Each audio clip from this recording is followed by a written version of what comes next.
رمضان تجلى وابتسم طوبى للعبد إذا تنما السلام علیکم ورحمۃ اللہ وبرکاتہ۔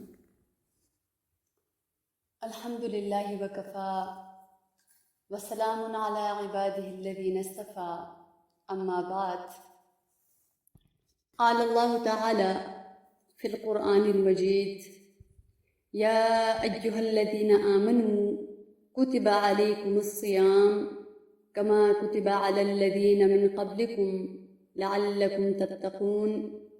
وقال الله تعالى في مقام آخر: شهر رمضان الذي أنزل فيه القرآن۔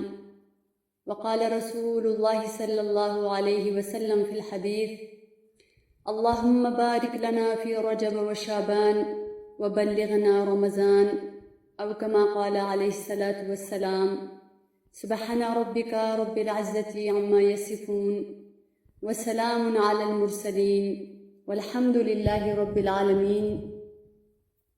اللہم صل علی سیدنا محمد وعلی آل سیدنا محمد وبارک وسلم۔ اللہم صل علی سیدنا محمد وعلی آل سیدنا محمد وبارک وسلم۔ اللہم صل علی سیدنا محمد وعلی آل سیدنا محمد وبارک وسلم۔ رب اشرح لی صدری ویسر لی امری واحلل عقدۃ من لسانی یفقہوا قولی۔ ربی زدنی علما ربی زدنی علما ربی زدنی علما۔ اللہم ارنا الحق حقا وارزقنا اتباعہ وارنا الباطل باطلا وارزقنا اجتنابہ۔ اسلام کی جو عبادات ہیں جیسے نماز، یہ بھی پہلے سے عرب میں نفلی طور پر موجود تھی۔ نماز تو تھی مگر سیٹیاں بجاتے تھے اس میں اور تالیاں بجاتے تھے، یعنی دوسرے رنگ کے ساتھ، لیکن تھی ان میں۔ اور حج بھی موجود تھا، اور قربانیاں بھی وہ دیتے تھے، طواف بھی کرتے تھے، زکوٰۃ و صدقات خیرات کا تصور بھی ان میں موجود تھا، بلکہ اس میں ایک دوسرے سے آگے بڑھنے کی کوشش بھی وہ کرتے تھے کہ فلاں اتنے غریبوں کو اس نے کھانا کھلایا، میں اتنوں کو کھلاؤں گا۔ تو یہ تصور اور یہ عبادات کا رنگ ان میں موجود تھا، لیکن روزے کی کسی عبادت سے وہ سرے سے ہی واقف نہیں تھے، لہٰذا مکی صورتوں میں ہمیں روزے کا کہیں ذکر نہیں ملتا۔ البتہ لفظ صوم، جس کا مطلب روزہ ہے، یہ موجود تھا ان کے ہاں، جسے قرآن سے پک اپ کیا اور اس عبادت کے لیے اسے عنوان بنایا۔ یہ سوم کا لفظ استعمال ہوتا تھا، مگر یہ سوم کا لفظ گھوڑوں کے لیے وہ استعمال کرتے تھے، جیسے کہ ان کے ہاں جنگیں لڑی جاتی تھی، بہت ہوتی تھی، گویا کہ یہ ان کا ایک پیشہ تھا، تو ان کو ان لڑائیوں کے لیے تیز رفتار سواریوں کی ضرورت تھی، اور ان کی عام سواری جو تھی وہ اونٹ، وہ تو ان کے ماحول کے مطابق تھا کہ ایک ہفتے پانی پینے کو نہ ملے تو ان کو کوئی پرواہ نہیں، گرم ہوائیں چل رہی ہوں تو بھی کوئی فکر نہیں، کھانے کو نہ ملے تب بھی کوئی مسئلہ نہیں، لیکن تیز دوڑنے کے لیے گھوڑا چاہیے تھا، اور وہ ایک نازک جانور ہے اونٹ کے مقابلے میں، نہ وہ بھوک برداشت کر سکتا ہے نہ ہی تھکاوٹ، تو اسے ان سختیوں کے عادی بنانے کے لیے روزہ رکھوایا جاتا تھا، کھانا پینا بند، دانا بند، اور پھر یہ بھی کرتے تھے کہ جب گرم ہوا چلتی تھی تو عرب اپنے چہرے کو لپیٹ لیتے تھے، یہ جو عرب لوگ ہوتے تھے جو سوار ہوتے تھے کپڑے میں لپیٹ لیتے تھے لیکن گھوڑے کا منہ سیدھا رکھتے تھے اس ہوا کی، اس گرم ہوا کی جانب، تاکہ وہ اس ہوا کو برداشت کر سکے۔ یہ لفظ گھوڑوں کے لیے استعمال کرتے تھے۔ انسانوں کا روزہ رکھنا ان کے ہاں نہیں تھا۔ جب نبی کریم صلی اللہ علیہ وسلم مدینہ منورہ تشریف لائیں تو یہاں آپ نے دیکھا کہ یہودی یوم عاشورہ کا روزہ رکھتے تھے۔ پوچھا تو پتہ چلا کہ اس دن نجات ملی تھی بنی اسرائیل کو آل فرعون سے، کہ وہ غرق ہو گئے تھے تو شکرانے کے طور پر روزہ رکھتے تھے۔ تو پیارے رسول صلی اللہ علیہ وسلم نے فرمایا کہ موسیٰ علیہ السلام کے تو ہم زیادہ حقدار ہیں تم لوگوں سے، لہٰذا صحابہ کرام کو حکم فرمایا کہ تم بھی روزہ رکھو، مگر 9 کا ملا لو، یعنی 9 عاشورہ اور 10 عاشورہ، تاکہ مشابہت نہ ہو جائے۔ تو یہاں سے ابتدا ہوئی۔ اس کے بعد جو پہلا حکم آیا وہ اصل میں 3 روزوں کا تھا، جو نبی کریم صلی اللہ علیہ وسلم پر ہر مہینے میں لازم کر دیے تھے، کیونکہ شریعت کے احکام میں تدریج آئی ہے۔ یعنی تدریج سے کہ پہلے ایک ہلکا حکم آیا، جب اس کو آبزرو کیا، جب اس سے یوز ٹو ہو گئے، پھر دوسرا حکم آیا، جب اس کی عادت پڑ گئی تو تیسرا حکم آیا۔ ہر عمل، ہر جو عبادات ہے، ہر عبادات میں اللہ رب العزت نے حکمتاً یہ ترتیب رکھی۔ تو لہٰذا شریعت کے احکام میں تدریج آئی ہے، جیسے کہ اور عبادات میں بھی ہمیں معلوم ہے۔ تو سب سے پہلے عادی بنانے کے لیے پہلا حکم تو اس کے بارے میں آیا، اس کے بعد پھر رمضان کریم کے روزے کا حکم آیا۔ یا ایھا الذین آمنوا کتب علیکم الصیام کما کتب علی الذین من قبلکم لعلکم تتقون، کہ اے ایمان والو، تم پر روزے فرض کر دیے گئے ہیں جیسے کہ تم سے پہلی امت، پہلے لوگوں پر فرض کیے گئے تھے، تاکہ تم میں پرہیزگاری آ جائے، تقویٰ آ جائے۔ لفظ تقویٰ اس کا مطلب ہے بچنا۔ اللہ رب العزت کی عظمت کو سوچ کر کہ وہ کتنی بڑی ذات ہے، یہ سوچ کر گناہوں سے بچنا، اللہ کے احکام کو توڑنے سے بچنا۔ دنیا میں اللہ کے احکام توڑنے سے بچیں گے تو آخرت میں اللہ کے عذاب سے بچ جائیں گے۔ یہ دونوں جگہ کا بچنا ہے۔ یہاں بچیں گے غلط کام سے، حرام سے، ناجائز سے، وہاں بچیں گے جہنم سے، عذاب سے، ذلت سے۔ لیکن اس کے خلاف جو قوتیں ہیں، ان میں سے ایک قوت ہمارا اپنا نفس ہے۔ یہ نفس بھی بڑا ہی عجیب ہے۔ ہمارے جو نفسانی تقاضے ہیں، یہ نفس پرستی اصل میں ایک دیو، ایک جن ہے، ایسا بت ہے جو دکھتا نہیں ہے۔ اگر کوئی مسلمان کسی بت کے سامنے بیٹھے، کیا کہیں گے کہ اف یہ تو مرتد ہو گیا، کافر ہو گیا، مشرک بن گیا۔ لیکن اگر انسان خواہشات کی عبادت کرتا ہے تو کوئی اس کو مشرک نہیں کہتا، جبکہ اللہ رب العالمین کیا فرما رہے ہیں؟ افرأیت من اتخذ الہہ ہوا فانت تکون علیہ وکیلا، کہ کیا تم نے اس شخص کو دیکھا ہے جو اپنے خواہش نفس کو اپنا معبود بنا چکا۔ الہ تو اللہ کو کہتے ہیں، اور رب کریم فرما رہے ہیں کہ یہ شخص اتنا گر گیا کہ اس نے خواہشات کو ہی معبود بنا لیا۔ تو معبود تو رب ہے، اطاعت ان کی ہونی چاہیے، اور یہ انسان نفس کو معبود بنا کے عبادت کر رہا ہے اور اطاعت کر رہا ہے۔ اور اللہ فرماتے ہیں ان النفس لامارۃ بالسوء، کہ یہ نفس تو بہت زیادہ برائیوں کا حکم کرنے والا ہے۔ نفس جوان ہو یا بوڑھا، اس سے آخری سانس تک ہوشیار رہنا چاہیے۔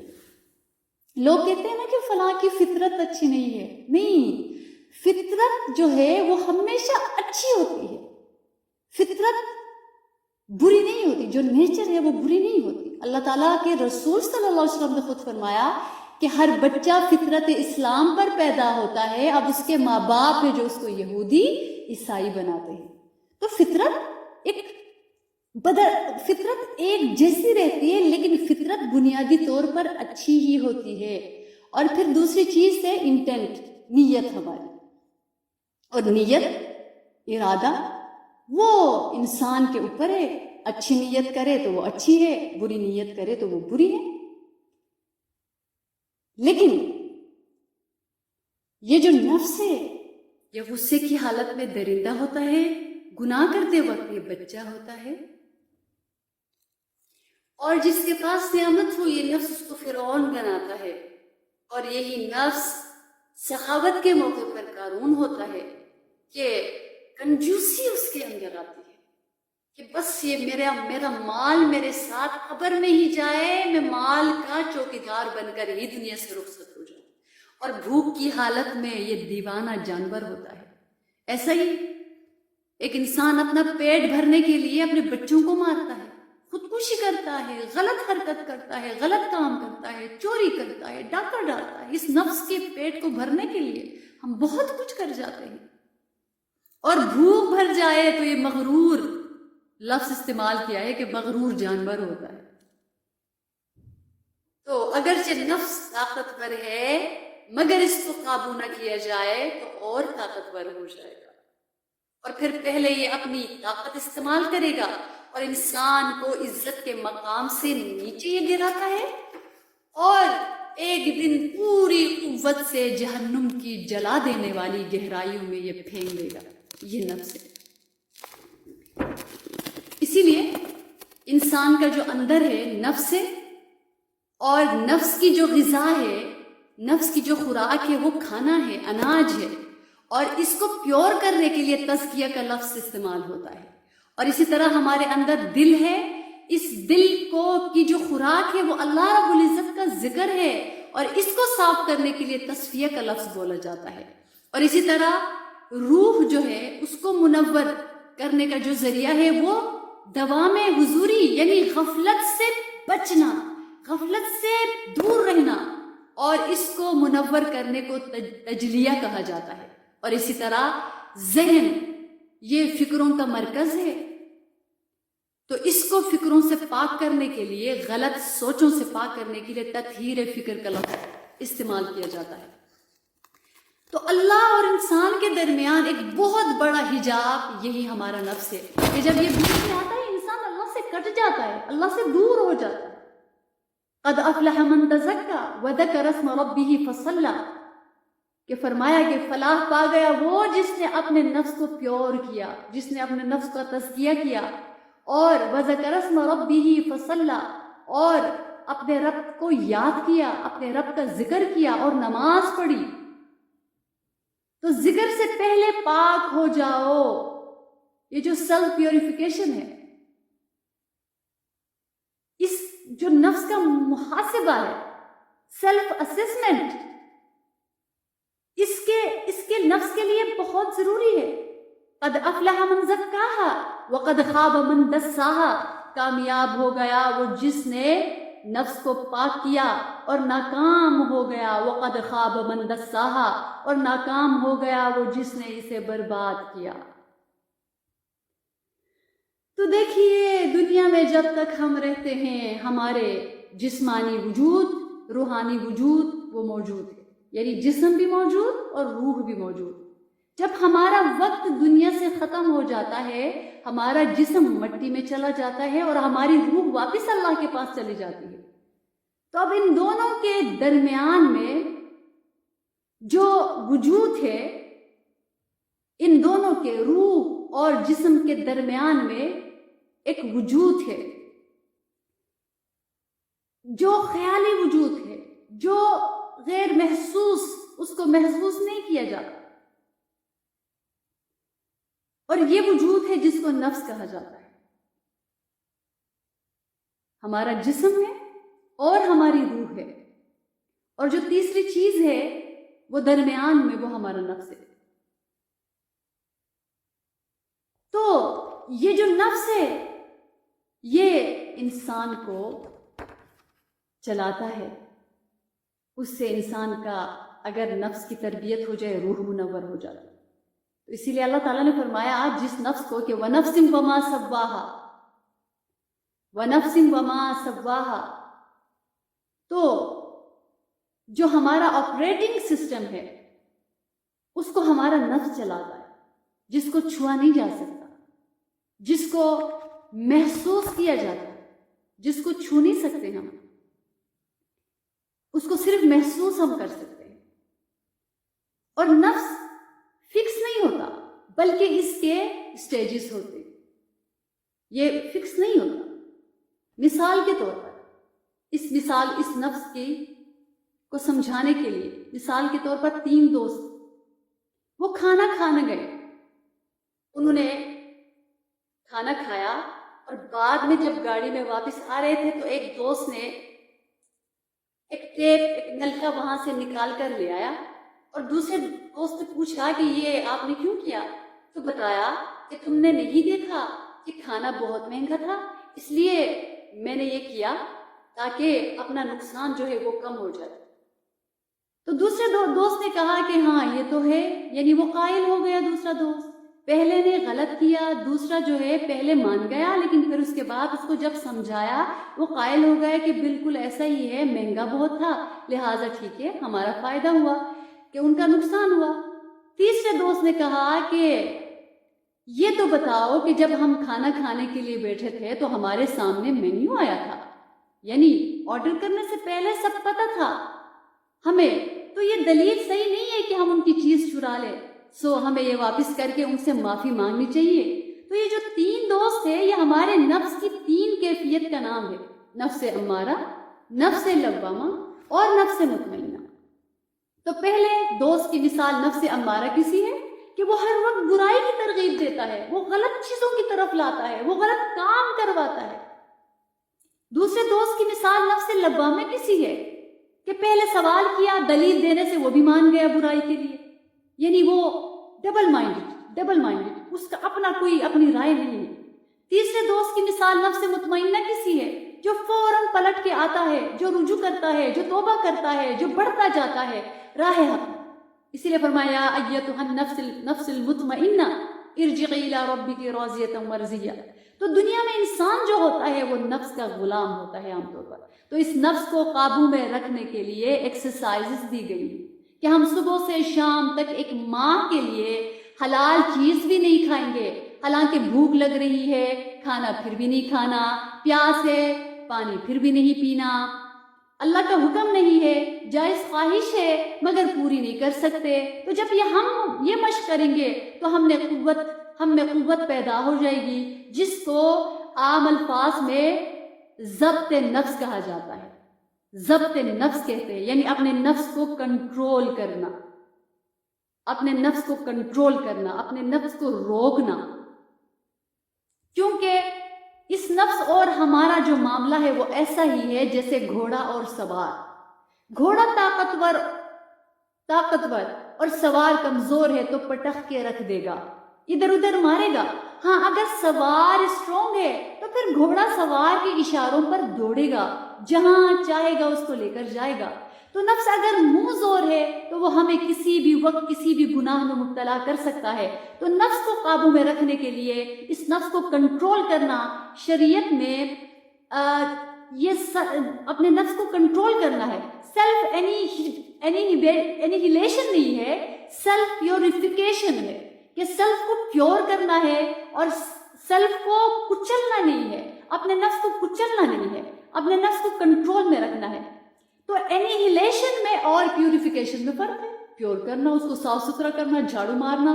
مثال کے طور پر ایک کھیت ہے، ایک فصل ہے، اس میں بہت ہی گھاس دھوس اگی ہوئی ہے، غلط چیزیں اگی ہوئی ہیں.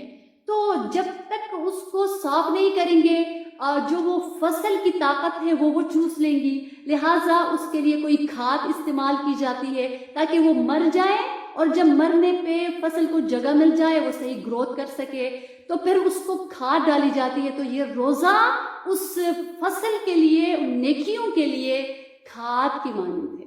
جب کھاد ڈالی جائے گی تو نیکیوں کی فصل اگے گی. تو تقویٰ، یہ فصل مثال تقویٰ ہے، اور وہ جو جڑی بوٹیاں ہیں وہ مثل گناہ ہے، اور یہ جو کھاد ہے یہ مثل روزہ ہے. تو جب روزے کی کھاد ڈالیں گے تو تقوی کی فصل اگے گی اور گناہ مر جائیں گے. تو نفس کو کچلنا یہ رہبانیت ہے، شریعت میں یہ نہیں ہے. تو روزہ جو ہے وہ ضبط نفس، یعنی نفس کو کنٹرول کرنے کے لیے، جس کے لیے دینی اصطلاح ہے تقویٰ، بچنا، نفس کے حملوں سے بچنا. اسی لیے پیارے رسول صلی اللہ علیہ وسلم نے فرمایا الصوم جنتن، کہ روزہ جو ہے وہ ڈھال ہے. جیسے ڈھال سے تلوار کا وار روکتے ہیں، اسی طرح نفس کے حملوں سے خود کو محفوظ کرنے کے لیے یہ روزہ جو ہے یہ ایک مشق ہے. اسی لیے پیارے رسول صلی اللہ علیہ وسلم جب رمضان المبارک کی ابتدا ہوتی، اس سے بھی پہلے اللہ کے حبیب صلی اللہ علیہ وسلم نے ایک خطبہ ارشاد فرمایا ہے. اور حدیث پاک میں آتا ہے، حضرت سلمان فارسی رضی اللہ تعالی عنہ سے یہ روایت ہے. ان کا بھی اپنا بڑا عجیب واقعہ ہے کہ کیسے اللہ تعالیٰ نے ان کو ایمان کا نور عطا فرمایا، لیکن پھر ہم موضوع سے ہٹ جائیں گے. ان سلمان الفارسی رضی اللہ تعالی عنہ قال، کہ یہ خطبہ رمضان کے نام سے حدیث پاک میں یہ خطبہ آتا ہے کہ ان سلمان الفارسی رضی اللہ تعالی عنہ قال خطبنا رسول اللہ صلی اللہ علیہ وسلم فی آخر یوم من شعبان فقال یا ایها الناس قد اظلکم شهر عظیم شهر مبارک شهر فیہ لیلۃ خیر من الف شهر جعل اللہ صیامہ فریضة وقیام لیلۃ تطوعا من تقرب فیہ بخصلۃ من الخیر كان كمن أدى فريضة فيما سوى ومن أدى فريضة فيه كان كمن أدى 70 فريضة فيما سوى وهو شهر الصبر والصبر ثوابه الجنة وشهر المواساة وشهر يزاد فيه رزق المؤمن من فطر فيه صائما كان له مغفرة لذنوبه وعتق رقبته من النار وكان له مثل أجره من غير أن ينقص من أجره شيء. تو نبی کریم صلی اللہ علیہ وسلم نے فرمایا، حضرت سلمان فارسی کی یہ روایت ہے کہ حضور سرور عالم صلی اللہ علیہ وسلم نے شعبان کی آخری تاریخ میں ہم کو خطاب فرمایا کہ اے لوگو، ایک باعظمت مہینہ آ پہنچا جو ماہ مبارک ہے. اس میں ایک رات ہے جو 1000 ماہ سے بہتر ہے. اس ماہ کے روزے اللہ تعالیٰ نے فرض فرمائے ہیں اور اس کی راتوں میں قیام کرنا غیر فرض قرار دیا ہے. اس ماہ میں جو شخص کوئی نیک کام کرے گا اس کو ایسا ثواب ملے گا جیسے کہ اس کے علاوہ دوسرے مہینے میں فرض ادا کرنا اور فرض کا ثواب ہے. اور جو شخص اس ماہ میں ایک فرض ادا کرے تو اس کو 70 فرضوں کے برابر ثواب ملے گا. یہ صبر کا مہینہ ہے اور صبر کا بدلہ جنت ہے، اور یہ آپس کی غم خواری کا مہینہ ہے. اس میں مومن کا رزق بڑھا دیا جاتا ہے. اس میں جو شخص کسی روزے دار، اور فرمایا کہ اس میں کوئی شخص اگر کسی روزے دار کا روزہ افطار کر دے تو یہ اس کی مغفرت اور دوزخ سے اس کی گردن کی آزادی کا سامان بن جائے گا، اور اسی کو اسی قدر ثواب ملے گا جتنا کہ روزے دار کو ملے گا، مگر روزے دار کے ثواب میں سے کچھ بھی کم نہیں ہوگا. قلنا یا رسول اللہ صلی اللہ علیہ وسلم لیس کلنا نجد ما نفطر به الصائم. تو ہم نے عرض کیا یا رسول اللہ صلی اللہ علیہ وسلم، ہم میں سے ہر ایک کے پاس اتنی استطاعت نہیں ہوتی، اتنا مال نہیں ہوتا کہ ہم ہر ایک کو روزہ افطار کرائیں. فقال رسول اللہ صلی اللہ علیہ وسلم يعطي الله هذا الثواب من فطر صائما على مذقة لبن او تمرة او شربة من ماء. فرمایا کہ نہیں، اللہ رب العزت یہ ثواب اس کو بھی عطا فرمائیں گے جس کے پاس کچھ نہیں ہے، بہت ہی قلیل ہے. تو فرمایا کہ جو کوئی پانی ملا دودھ کسی کو پلاتا ہے، یا ایک کھجور کسی کو کھلاتا ہے، یا پانی کا گھونٹ کسی کو پلاتا ہے، اس کو بھی وہی ثواب اللہ عطا فرمائیں گے. نیتوں کے اوپر ہے، جس کے پاس زیادہ ہے زیادہ دینا. اور آگے فرمایا ومن اشبع صائما سقاه اللہ من حوض شربتا لا یظمأ حتی یدخل الجنہ، کہ فرمایا جو کسی کو پیٹ بھر کر کھانا کھلاتا ہے تو اللہ تعالیٰ اس کو میرے حوض سے یعنی حوض کوثر سے ایسا پانی پلائیں گے کہ جنت اس کو جب تک نہیں ملے گی اس کو پیاس بھی نہیں لگے گی۔ وَهُوَ الشَّهْرُ أَوَّلُهُ رَحْمَةٌ وَأَوْسَطُهُ مَغْفِرَةٌ وَآخِرُهُ عِتْقٌ مِّنَ النَّارِ، اس کا اول حصہ رحمت اور دوسرا عشرہ مغفرت اور تیسرا عشرہ جہنم سے رہائی کا ذریعہ ہے۔ من خفف عن مملوکہ فیہ غفر اللہ لہ، اور جو کوئی اپنے کام والوں اور اپنے مددگاروں کی مدد کرتے ہیں، ان کے کام میں تخفیف کمی کرتے ہیں، ان کا بوجھ ہلکا کرتے ہیں، اللہ تعالیٰ اس کی مغفرت فرماتے ہیں، اللہ اس کو جہنم سے رہائی عطا فرماتے ہیں۔ اور آگے پھر فرمایا فَاسْتَكْفِرُوا فِيهِ مِنْ 4 خِصَالٍ خَصْلَتَيْنِ تَرْضَوْنَ بِهِمَا رَبَّكُمْ وَخَصْلَتَيْنِ لَا غِنَىٰ بِكُمْ عَنْهُمَا، فرمایا کہ اس میں 4 کام کثرت سے کرو، اور 2 کام وہ ہیں جو اللہ کو پسند ہے، اور 2 کام ایسے ہیں جن سے تم مستغنی بے نیاز نہیں ہو۔ فَأَمَّا الْخَصْلَتَانِ اللَّتَانِ تَرْضَوْنَ بِهِمَا رَبَّكُمْ فَشَهَادَةُ أَن لَّا إِلَٰهَ إِلَّا اللَّهُ وَتَسْتَغْفِرُونَهُ، اور وہ 2 کام جن سے اللہ کی رضا ملتی ہے، ایک اللہ لا الہ الا اللہ کا ورد کرنا، اور دوسرا استغفار، چاہے ورد ہو دعاؤں کے ذریعے سے ہو اور اللہ سے مانگنے کے ذریعے سے۔ وَأَمَّا الْخَصْلَتَانِ اللَّتَانِ لَا غِنَىٰ بِكُمْ عَنْهُمَا فَتَسْأَلُونَ اللَّهَ الْجَنَّةَ وَتَعُوذُونَ بِهِ مِنَ النَّارِ، اور وہ 2 کام جن سے تم بے نیاز نہیں ہو، ایک اللہ سے جنت طلب کرنا، اور دوسرا اللہ تعالیٰ سے جہنم کی پناہ، کہ یا اللہ ہمیں جہنم سے نجات دے دے، یہ پناہ مانگنا۔ تو یہ 2 کام اللہ تعالیٰ نے فرمایا کہ یہ رمضان المبارک کے بارے میں کہ اللہ تعالیٰ کے رسول صلی اللہ علیہ وسلم اہتمام سے آپ نے خطبہ ارشاد فرمایا۔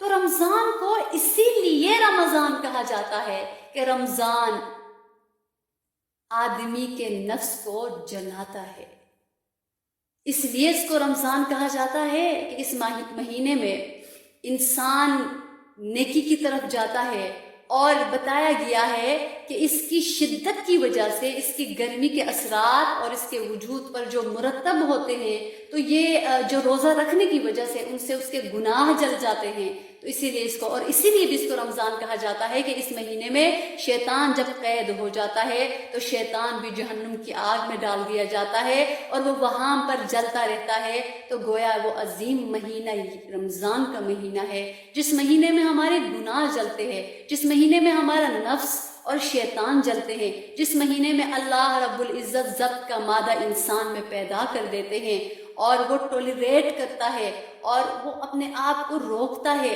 یہ وہ عظیم مہینہ ہے جس کو رمضان کہا جاتا ہے۔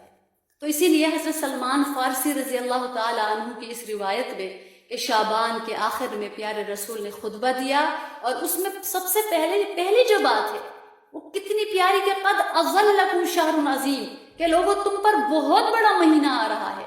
تو یہ عظیم کا لفظ عظمت سے ہے، عظمت کا معنی اتنا اونچا مہینہ جس کی عظمت کا مقابلہ کوئی مہینہ نہیں کر سکتا۔ آپ اگر قرآن پر غور فرمائیں، قرآن مجید نے گناہوں میں شرک کو عظیم کہا ہے، ان الشرک لظلم عظیم، اتنا بڑا گناہ جس سے بڑا گناہ اور کوئی نہ ہو۔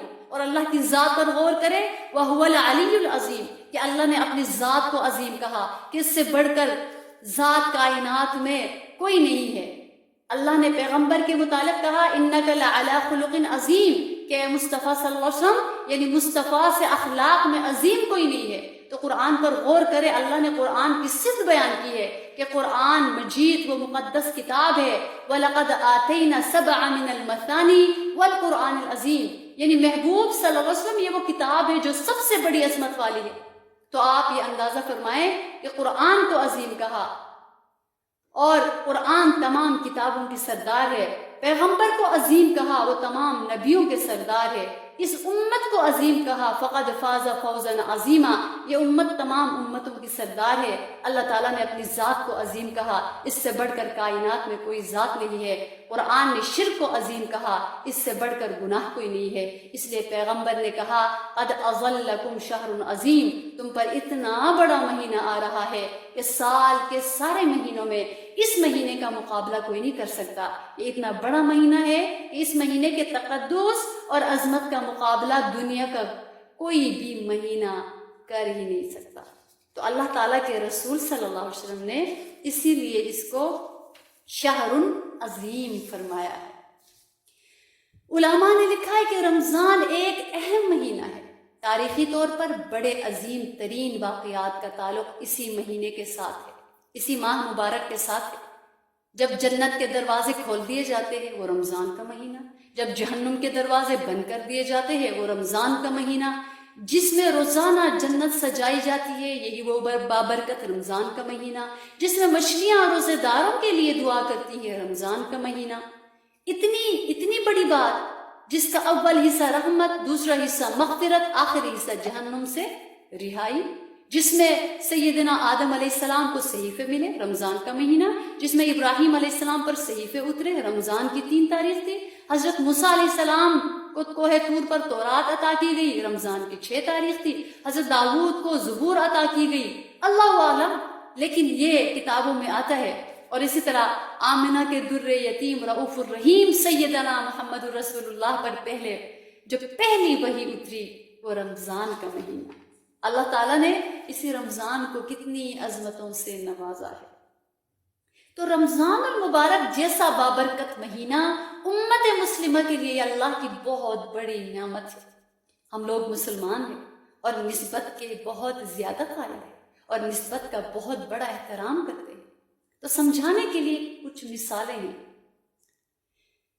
کہ ایک شخص ہے، وہ بازار سے کپڑا لے کر آتا ہے، مہنگے سے مہنگا کپڑا، مہنگے سے مہنگا کپڑا، کہ وہ کہیں کہ جی کروڑوں کھربوں میں یہ کپڑا میرا آیا، لیکن پھر بھی اس سے وہ عقیدت نہیں ہوتی، اس کا وہ احترام نہیں ہوتا۔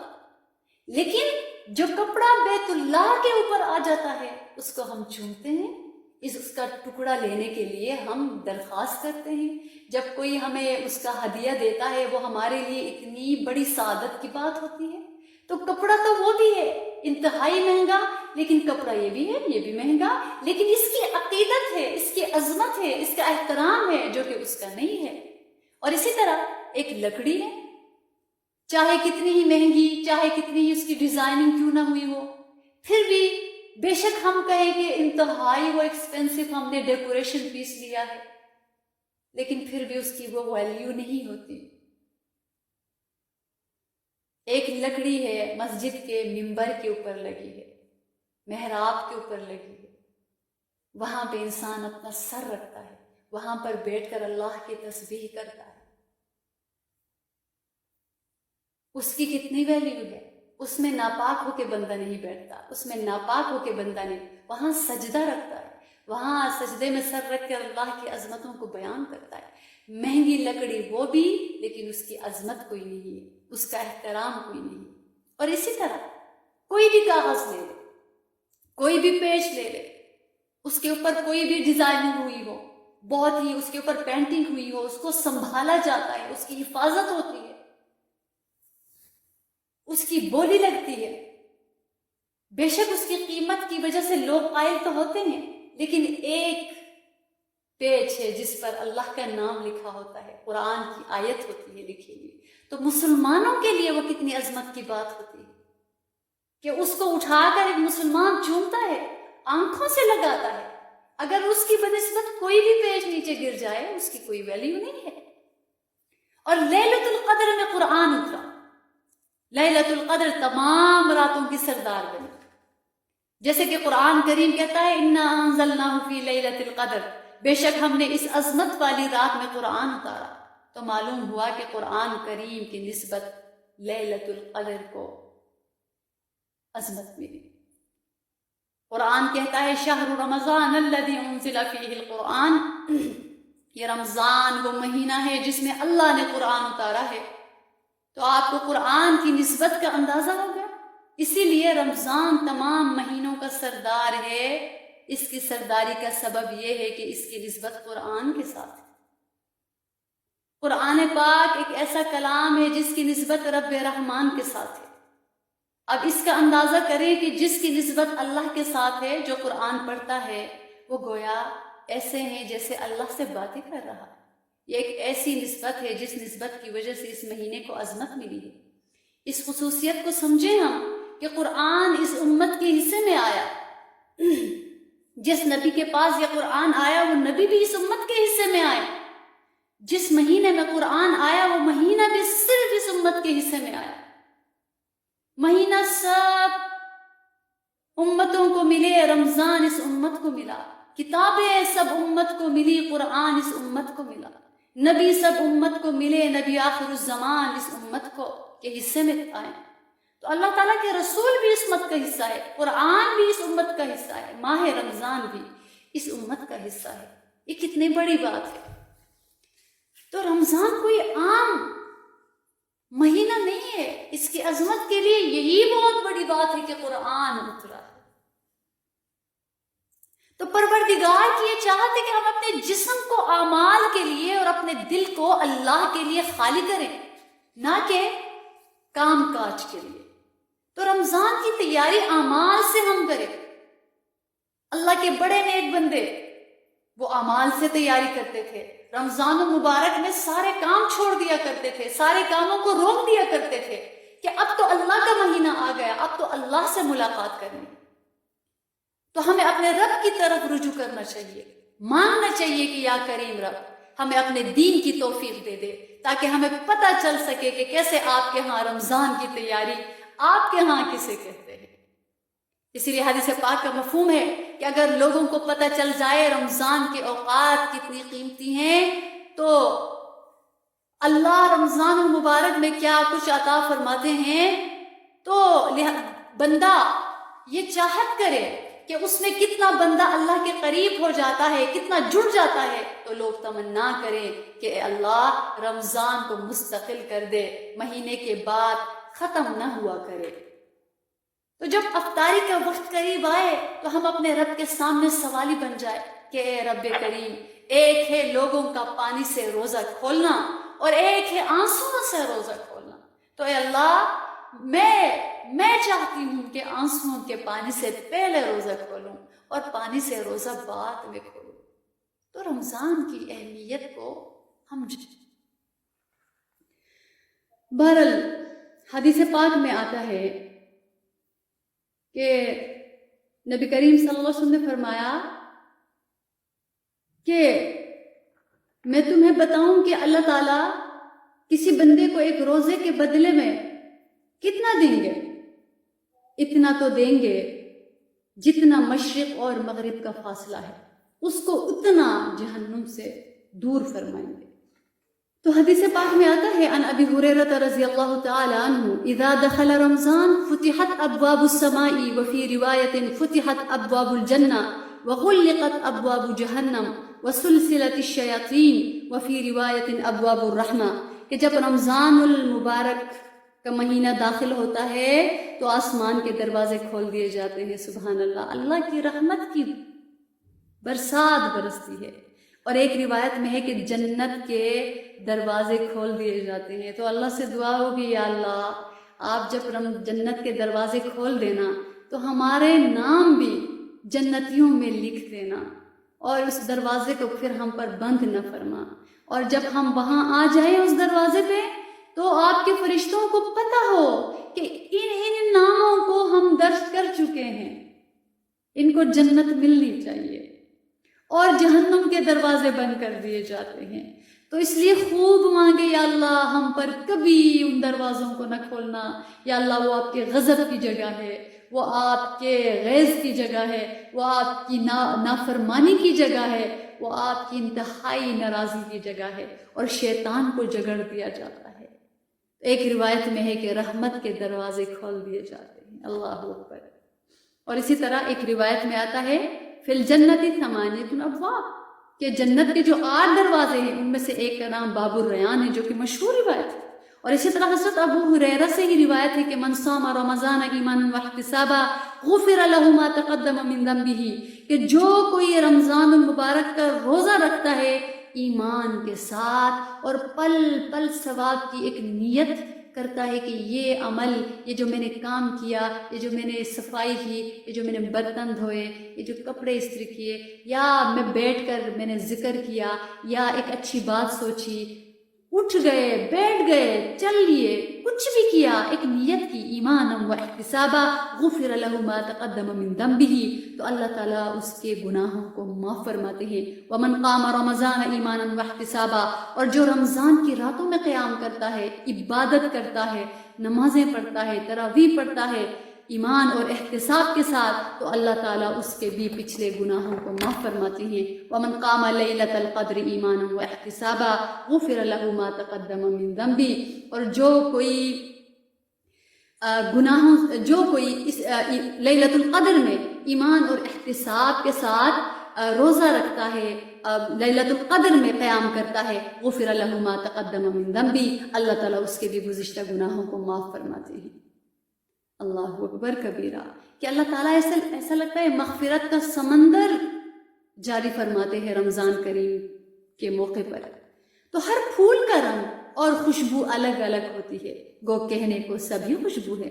اسی طرح تمام عبادات جو بندوں پر لازم کی گئی ہے وہ اپنی اپنی جگہ پر بہت ہی اہمیت کی حامل ہے، لیکن روزے کی جو فضیلت ہے وہ اپنی مثال آپ ہے، جس کے بارے میں فرمایا جا رہا ہے فَإِنَّهُ لَا مِثْلَ لَهُ، کہ اس جیسی کوئی چیز نہیں ہے۔ نوم الصائم عبادہ، روزے دار کی نیند بھی عبادت ہے۔ وَصُمْتُهُ تسبیح، روزے دار کا خاموش رہنا بھی تسبیح ہے۔ بول نہیں رہا مگر روزہ رکھا ہوا ہے، اس کو تسبیح کا، اس لیے خاموش رہنا بھی عبادت میں شمار کیا جا رہا ہے۔ وَدُعَاؤُهُ مُسْتَجَابٌ، روزے دار کی دعا قبول ہوتی ہے۔ وَعَمَلُهُ مُضَاعَف، اور روزے دار کے عمل کا اجر 2 گنا ہوتا ہے، کئی گنا، جیسے حدیث پاک میں فرمایا کہ نفل کا ثواب فرض کے برابر، فرض کا ثواب 70 فرائض کے برابر۔ کوئی بھی نفلی عمل رمضان میں کوئی کرتا ہے، صدقہ دیتا ہے، کوئی تسبیح پڑھتا ہے، تلاوت کرتا ہے، کوئی بھی عمل کرتا ہے، نفلی نمازیں پڑھتا ہے، تو اس کو کئی فرض کے برابر اللہ تعالیٰ اس کے نامہ اعمال میں لکھتے جاتے ہیں۔ اللہ اکبر، کتنی بڑی بات! اور فرمایا کہ روزے دار کے عمل کا اجر 2 گنا ہوتا ہے، ثواب بڑھ جاتا ہے۔ یہ کوئی ایسا انتہا ہے، یہ یہاں تک کہ فرمایا کہ الصوم لی انا اجزی بہ، کہ روزہ میرے لیے اور میں اس کا بدلہ ہوں۔ وسائل اللہ لا یخیب، کہ جو اس موقع پہ اللہ سے سوال کرتا ہے رب کریم اس کی حاجتوں کو پورا فرماتے ہیں، محروم نہیں کرتے۔ تراویح کی صورت میں رب کریم نے اپنے بندوں کو اپنا مقرب بنانے کے لیے کئی اضافی سجدے عطا فرمائے، جن کے ذریعے سے بندہ اللہ پاک کے قریب سے قریب تر ہو جاتا ہے۔ ایک ہی سجدے سے بندہ اللہ کے سب سے زیادہ قریب ہو جاتا ہے، تو تراویح کی صورت میں اور بھی عطا فرماتے ہیں۔ اور اللہ تعالیٰ پورا جو ایک بندہ صبح اٹھتا ہے اور صبح اٹھ کر روزے کی نیت کرنے کے بعد وہ نیت کرتا ہے کہ یا اللہ میرا آج کا جو دن ہے، ویسے تو میں روزے دار ہوں، اس کی کئی آپ نے اس کی فضیلتیں، اس کے ثواب آپ نے بتا دیے، لیکن میں نیت کرتا ہوں، میں نیت کرتی ہوں کہ آج پورا جو دن ہے وہ آپ کی رضا کے مطابق گزاروں گا۔ اور پھر رات آتی ہے تو اللہ تعالیٰ کا شکر ادا ہوتا ہے، یا اللہ آج تو بے انتہا اچھا دن گزرا، یا اللہ آپ کا شکر ہے، یا اللہ کوتاہیوں کے لیے مجھے معاف کر دینا، اللہ آپ کی رضا کے مطابق میں نیکسٹ ڈے آپ کی رضا کے مطابق گزاروں گی۔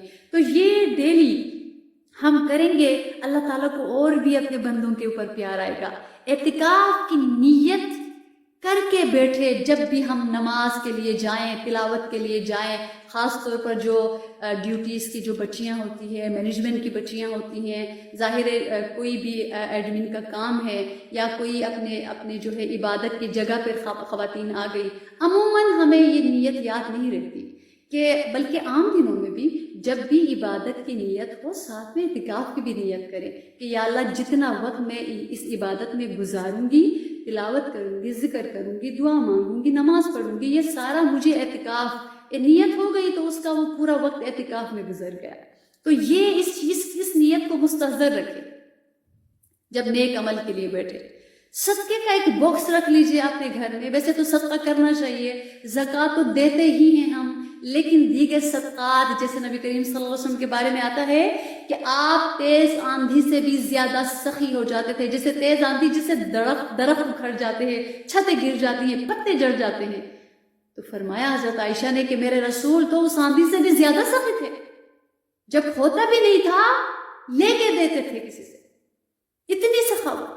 تو یہ نیکوکاروں کی شان ہوتی ہے، ان کے اندر سخاوت ہوتی ہے۔ اور پھر دعا ہر لمحہ مانگے، ہر لمحہ چلتے پھرتے اللہ سے مانگنا ہے، اس کو اپنا موضوع بنا لیجئے۔ باوضو رہنا، ویسے بھی موقع ایسا ہوتا ہے رمضان کا انسان باوضو ہی رہتا ہے، تو باوضو رہنا چاہیے، وہ تو ویسے بھی اس کا اجر ہے۔ اور جو بھی بدن سے جو کچھ کیا اس کے لیے اللہ سے کہے اللہ توبہ ہے میری، یا اللہ جو نفس سے گناہ ہے ان کے لیے توبہ ہے، یا اللہ جو باطن یا جیسے کوئی غضب ہوا، کوئی حسد پیدا ہوا، کوئی تکبر آیا، کوئی ایسی خواہش آئی، کوئی حب جاہ کا جذبہ آیا، کیونکہ یہ جو نفس ہے وہی بات کہ یہ ہمیں گراتا ہے۔ اور پھر خصوصاً رمضان سے پہلے یہ دعا اللہم سلمنی لرمضان وسلم رمضان لی وسلمہ لی متقبلا، اللہ میرے لیے رمضان کو سلامت رکھ اور مجھے رمضان کے لیے، رمضان کو میرے لیے سلامت رکھنا، اور مجھے سلامت رکھ کر میرے رمضان کو قبول فرمانا، مجھے رمضان کے لیے قبول فرما۔ یعنی رمضان سے ملنے کی دعا کہ اللہم بلغنا رمضان کما بلغتنا شعبان، اللہ جیسے آپ نے مجھے شعبان سے ملا دیا ویسے ہی آپ رمضان سے بھی ملا دیجئے۔ اور رمضان میں یہ معاملہ کہ فرمائے کہ وَإِنَّ لِكُلِّ مُسْلِمٍ فِي كُلِّ يَوْمٍ وَلَيْلَةٍ دَعْوَةٌ مُسْتَجَابَ، کہ ایک مسلمان کے لیے رمضان مبارک کے ہر دن ایک مستجاب، یعنی وہ ایک دعا مستجاب ہوتی ہے، یعنی ایک دعا اس کی ضرور قبول ہو جاتی ہے، یعنی 30 دنوں میں اس کی 30 دعائیں تو پکی ہیں، تو اس لیے انسان مانگے۔ اور ان اللہ تبارک و تعالی تقاء فی کل یوم و لیلۃ، یعنی فی رمضان، اور اللہ تعالیٰ رمضان کی ہر رات میں جہنم کی آگ سے رہائی عطا فرماتے، تو اللہ تعالیٰ سے مانگنا چاہیے۔ اور اسی طرح نعمتان مغبون، نبی صلی اللہ علیہ وسلم نے فرمایا نعمتان مغبون فیما کثیر من الناس الصحۃ والفراغ، یہ بخاری شریف کی روایت ہے۔ فرمایا کہ 2 نعمتیں ایسی ہیں ہمارے پاس کہ لوگوں کی جو اکثریت ہے وہ بالکل اس سے بے پرواہ اور غافل ہے، غفلت میں ہے۔ ان میں سے ایک صحت ملتی ہے تو ہم اس کو غلط کاموں میں لگا کر جب نڈال ہو کے گر جاتے ہیں پچھتاتے ہیں کہ میں نے کیوں سجدے نہیں کیے، میں نے کیوں اللہ کو نہیں منایا، میں نے کیوں اپنے بدن کو تھکایا نہیں، میں رات کو جاگ جا کر کیوں نہیں عبادت کی، تو لیکن اس وقت کچھ نہیں ہو سکتا۔ اور فراغت، بندہ فارغ ہے، بندے کے پاس ٹائم ہے اور وہ کچھ نہیں کر رہا، اسی لیے قیامت کے روز جب بندہ جائے گا اللہ پوچھیں گے اولم نعمرکم ما یتذکر فیہ من تذکر وجاءکم النذیر، کہ اے میرے بندے جتنی عمر تمہیں میں نے دی تھی جس سے کہ تو نصیحت حاصل کرتا، تو کیا وہ عمر تیرے لیے کافی نہیں تھی؟ جس کو 30 سال کی زندگی مل گئی، 40 سال کی زندگی مل گئی، 50 سال کی زندگی مل گئی، 60 سال کی زندگی مل گئی، اللہ اس سے پوچھیں گے کہ تجھے جتنی زندگی میں نے دی تھی، تجھے آزاد کی نعمتوں کو میں نے تجھے نواز دیا تھا، تو تم نے کیا کیا میرے لیے؟ ابھی تو ان کی آہٹ پر میں آنکھیں کھول دیتا ہوں، وہ کیسا وقت ہوگا جب نہ ہوگا یہ بھی امکان ہے۔ جب مر جائیں گے تو کیا کر سکیں گے؟ جب مر جائیں گے قبر میں پڑھ کر کیا کر سکیں گے؟ کیا اپنے اعمال کو بڑھا سکیں گے؟ کیا جو خود اپنے ہاتھ سے اپنے لیے کرتے ہیں، اپنے وجود سے اپنے لیے آخرت کی تیاری کرتے ہیں، آخرت کا توشہ تیار کرتے ہیں، تو کیا کوئی اور ہمارے لیے اس اخلاص سے، اس درد سے کیا کوئی کرے گا؟ آج کل تو بچے بھول جاتے ہیں اپنے باپ کو دفن کر کے، بیوی بھول جاتی ہے اپنے میاں کو دفن کر کے، میاں بھول جاتا ہے اپنی بیوی کو دفن کر کے، دور کے رشتہ دار تو ایسے ہی جاتے ہیں، کھانا کھا کر آ جاتے ہیں، بیچارہ کہتے ہیں انا للہ کہتے ہیں اور بھول گئے۔ تو خود کرنا ہے اپنے لیے کرنا ہے، اپنے لیے کرنا ہے۔ لہذا اعمال ہے جو رمضان المبارک میں ہمیں ان کا خیال رکھنا چاہیے. اس سے ہمارا روزے کا ثواب دوبالا ہو جائے گا. استحضار ہو کہ بندہ اس کو سامنے رکھے. ایک ہوتا ہے بندہ جیسے خودکار مشین کی طرح، یہ بھی اللہ کا کرم ہے. ہم نماز پڑھتے ہیں، تلاوت کرتے ہیں، نیک کام کرتے ہیں، اپنے آپ کو گناہوں سے بچانے کی کوشش کرتے ہیں. ان کا فضل ہے، ان کا کرم ہے. یہ جو ایک سجدہ ہم کرتے ہیں، وہ ایک سجدہ جسے تو گراں سمجھتا ہے، 1000 سجدوں سے دیتا ہے آدمی کو نجات. اسی لیے کسی نیک بندے کے پاس کوئی گیا اور جا کے کہا کہ میری تو کوئی نماز نہیں، میری تو کوئی عبادت نہیں، میری تو کوئی تلاوت نہیں، میرا تو کوئی قرآن نہیں، میں تو کچھ بھی نہیں کر پا رہا. تو اس نیک بندے نے پوچھا کہ بھائی ایسا کرو کہ میں تمہیں پوری دنیا کی دولت دے دوں اور تم ایک سجدہ مجھے کر لو. اس نے کہا کہ یہ تو نہیں ہو سکتا، میں تو سجدہ اللہ کو کرتا ہوں. تو انہیں فرمایا کہ دیکھو، اتنی دولت ملنے پر بھی مجھے ایک سجدہ کرنے کے لیے تیار نہیں ہو، پھر بھی تم کہتے ہو کہ کچھ بھی نہیں ہے. تو اللہ تعالیٰ جو توفیق، جو لوگ کہتے ہیں نا نہیں، اکثر آج کل لوگوں کا مزاج بن گیا ہے کہ نہیں، سب کچھ تو اخلاق ہے، سب کچھ تو انسانیت ہے. اللہ نہیں، سب سے بڑی چیز بندگی ہے. انسانیت سے بڑی چیز بندگی ہے. وما خلقت الجن والانس الا ليعبدون. سب سے بڑی چیز بندگی ہے، سب سے بڑی چیز بندگی ہے. تو کوئی کہتا ہے کہ ہائے چھوڑ دو اس کو، وہ کیا عبادت، اس کی عبادت کو دیکھو، تکبر ہی تو ہے، دوسروں کو دیکھ کے کیسے تکبر آتا ہے. نا، اگر یہ ہوتا قرآن عظیم الشان میں اللہ نہ فرماتے کہ اندھیرا اور روشنی برابر نہیں ہو سکتے، زندہ اور مردہ برابر نہیں ہو سکتے، بالکل ایسے بھی نیک اور بد برابر نہیں ہو سکتے. ہاں، میرے رسول کا یہ کام تھا گناہگاروں کے لیے درد رکھنا، ان کو ترغیب دینا، ان کے لیے دعائیں مانگنا. ہاں، حقیق کوئی کسی کو کیسے سمجھ سکتا ہے؟ تکبر تو اللہ کی شان ہے، تکبر تو اللہ کی چادر ہے. ہمیں تو انسانوں کو تو عاجزی زیب دیتی ہے، لیکن انسان اگر کوشش بھی نہ کرے، جس کا کل اور آج برابر ہے ایمانی طور پہ، وہ تو خسارے کا شکار ہے. کہ جو بندہ بیٹھ کے 5 منٹ کے لیے بھی یہ نہیں سوچتا کہ میرے اندر کیوں تبدیلی نہیں آ رہی، میرا اندر کیوں نہیں بدل رہا، تو یہ ہمارے لیے ایک لمحہ فکریہ ہے.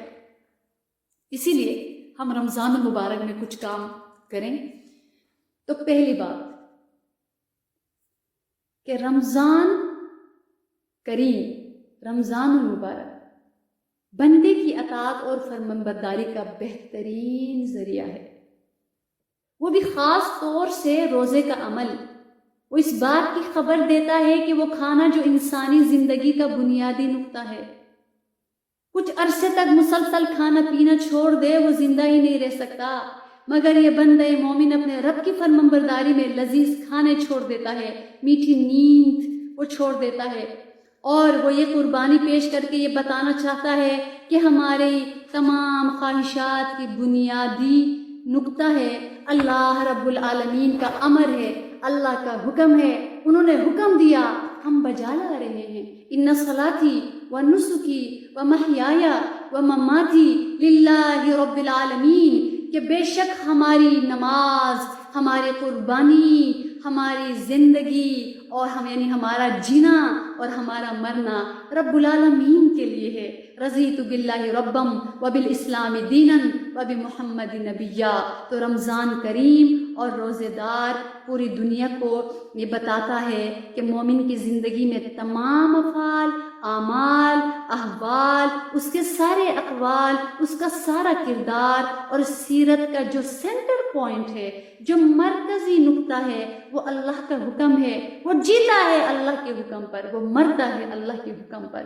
زندگی اور موت کے درمیان کھانا پینا ہے اللہ کے امر کی بنیاد پر. اس سینٹر پوائنٹ کو سمجھ کر جب ہم روزہ رکھیں گے، پھر اس کے انوارات، تجلیات اور برکتوں سے حقیقی اور باطنی طور پر فائدہ اٹھائیں گے، پھر اس کا اثر اپنی روح و جان پر ضرور محسوس کریں گے کہ انسان جیتا ہے اللہ کے امر پر، مرتا ہے امر پر. تو یہ اللہ کا حکم تھا، اللہ آپ کا حکم تھا.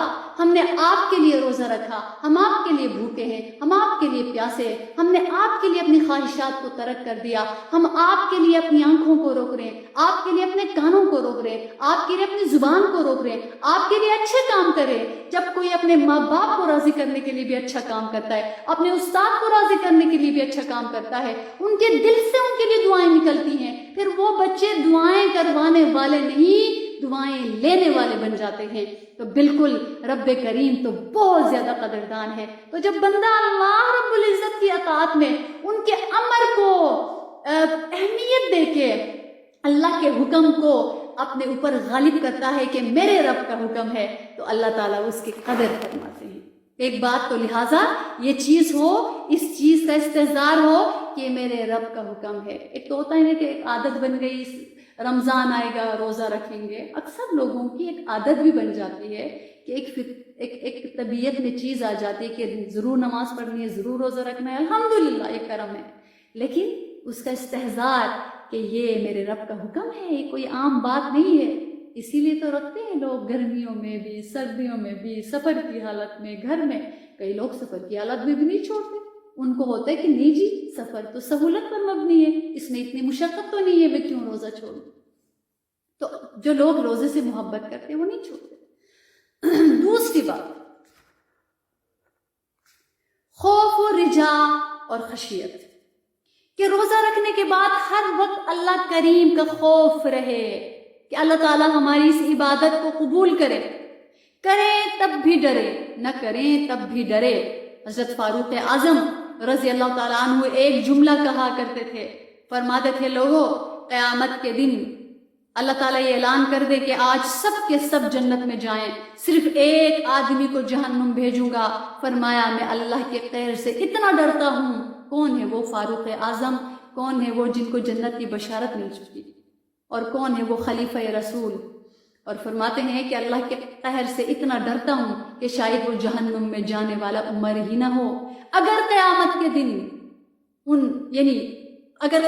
دن اللہ رب العزت یہ اعلان کر دے کہ سارے کے سارے جہنم میں بھیجوں گا، ایک آدمی کو جنت میں بھیجنا چاہتا ہوں. فرمایا مجھے رب کی رحمت سے اتنی امید ہے کہ جنت میں جانے والا عمر ہی ہوگا. الایمان بین الرجاء والخوف، کہ جو ایمان ہے وہ امید اور خوف کے درمیان ہے. امید بھی ہو اللہ سے کہ وہ بچائیں گے، اور خوف بھی ہو کہ وہ اللہ پکڑ بھی کر سکتے ہیں. تو روزے میں سب سے اہم چیز اللہ کی ذات کی حضوری کا تصور ہے. ہر وقت یہ تصور رہے کہ میرے رب میرے ساتھ ہے، مجھے دیکھ رہے ہیں. اسی لیے جب جبرائیل علیہ السلام نے سوال کیا محبوب صلی اللہ علیہ وسلم احسان کیا چیز ہے، فرمایا ان تعبد اللہ کأنک تراہ فإن لم تکن تراہ فإنہ یراک. کہ فرمایا کہ تم اللہ کی ایسی عبادت کرو جیسے کہ تم اللہ کو دیکھ رہے ہو، اور ہاں اگر تم اللہ کو نہیں دیکھ سکتے تو یاد رکھنا اللہ تو تجھے دیکھ رہا ہے. اللہ سے تم چھپ نہیں سکتے. لا تدرکہ الابصار وہو یدرک الابصار. اللہ تو دیکھ رہے ہیں، اللہ سے کوئی شے چھپ نہیں سکتا. تو اگر آدمی کی سوچ یہ ہو کہ میرے آقا دیکھ رہے ہیں، میرے مالک دیکھ رہے ہیں، تو یقیناً وہ غلط کاموں کی طرف کبھی نہیں جا سکتا. کسی نے کہا گناہ وہاں کرو جہاں اللہ نہ دیکھے، اور اللہ کی زمین پر نہ کرو، کسی اور جگہ جا کر کیا کرو. اللہ اکبر.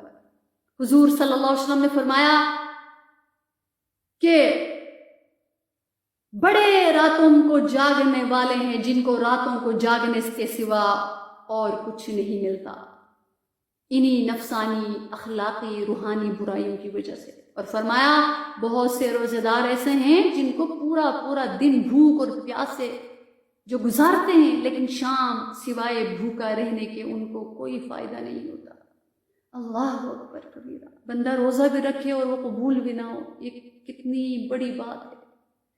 تو خوف بھی ہو اور رجا بھی کہ کیا پتہ ایک چھوٹے سے عمل کی برکت سے رب کریم جنت الفردوس عطا فرمائے، اپنا دیدار نصیب کر دے. وہ تو وسیع و رحمہ ہے. اور کیا پتہ بڑے بڑے عمل ہوں مگر ریا، تکبر اور احسان جتلانے اور بے قدری کی وجہ سے عمل کا ثواب ہی ضائع کر دے. تو خوف اور رجا کے درمیان کہ میرا روزہ قبول ہو جائے گا انشاءاللہ، اور یا اللہ کہیں رمضان کی بے حرمتی تو نہیں ہوئی، کہیں کوئی تکبر تو نہیں ہوا، کہیں کوئی بد اخلاقی تو نہیں ہوئی، کہیں کوئی ایسا عمل تو نہیں ہوا، کہیں ایسا جو رمضان کے احترام کے خلاف تھا۔ اور میرے محترم اور عزیز بہنوں، آپ ذرا توجہ فرمائیں، ذرا تصور کی سوار پر بیٹھ کر اس بابرکت دور میں پہنچ کر دیکھیں۔ ہم دیکھتے ہیں اس عظیم انسان کو، ان کا ہنستا بستا گھر تھا، زندگی کے لطف اندوز ہونے کے مواقع موجود تھے، لیکن انہوں نے خود کو آئسولیٹ کیا تھا ایک ویران غار میں، طویل دن اور طویل راتیں۔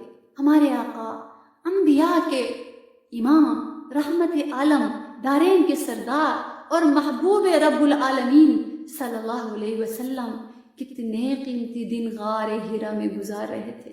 کبھی ہم نے سوچا ہمارے پیارے رسول محترم صلی اللہ علیہ وسلم ان دنوں میں، ان راتوں میں کیا کرتے ہوں گے؟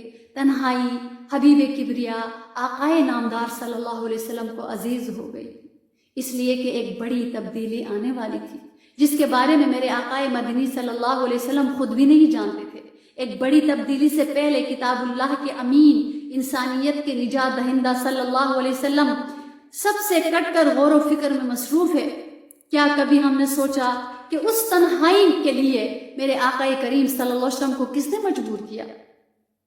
انہیں کسی قسم کا خوف نہیں تھا، آخر وہ رؤوف الرحیم رسول محترم صلی اللہ علیہ وسلم وہاں کیوں گئے تھے؟ وہاں کیا کرتے تھے؟ حضرت عائشہ رضی اللہ تعالی عنہا سے روایت ہے کہ اللہ کے محبوب صلی اللہ علیہ وسلم کی وحی کا ابتدائی دور اچھے اور سچے خوابوں سے شروع ہوا۔ آپ خواب میں جو کچھ دیکھتے وہ صبح کی روشنی کی طرح سچا ثابت ہوتا۔ پھر اللہ کی جانب سے پیارے رسول صلی اللہ علیہ وسلم تنہائی پسند ہو گئے، الگ بیٹھنے لگے۔ وَكَانَ يَخْلُو بِغَارٍ ہِرَا، خلوت نشینی اختیار فرمائی غار ہیرا میں۔ صاحب قرآن محسن اعظم صلی اللہ علیہ وسلم غار ہیرا میں کیا کرتے تھے؟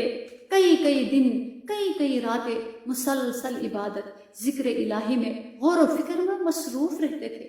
آپ کی عبادت کے لیے بخاری شریف میں جو لفظ استعمال ہوا ہے وہ تحنس ہے، اور یہ جاہلیت کی اصطلاح ہے۔ اس دور میں عبادت کا ایک خاص طریقہ کار دنیا سے الگ ہو کر تنہائی اختیار کر کے اللہ کی یاد میں وقت لگایا جائے۔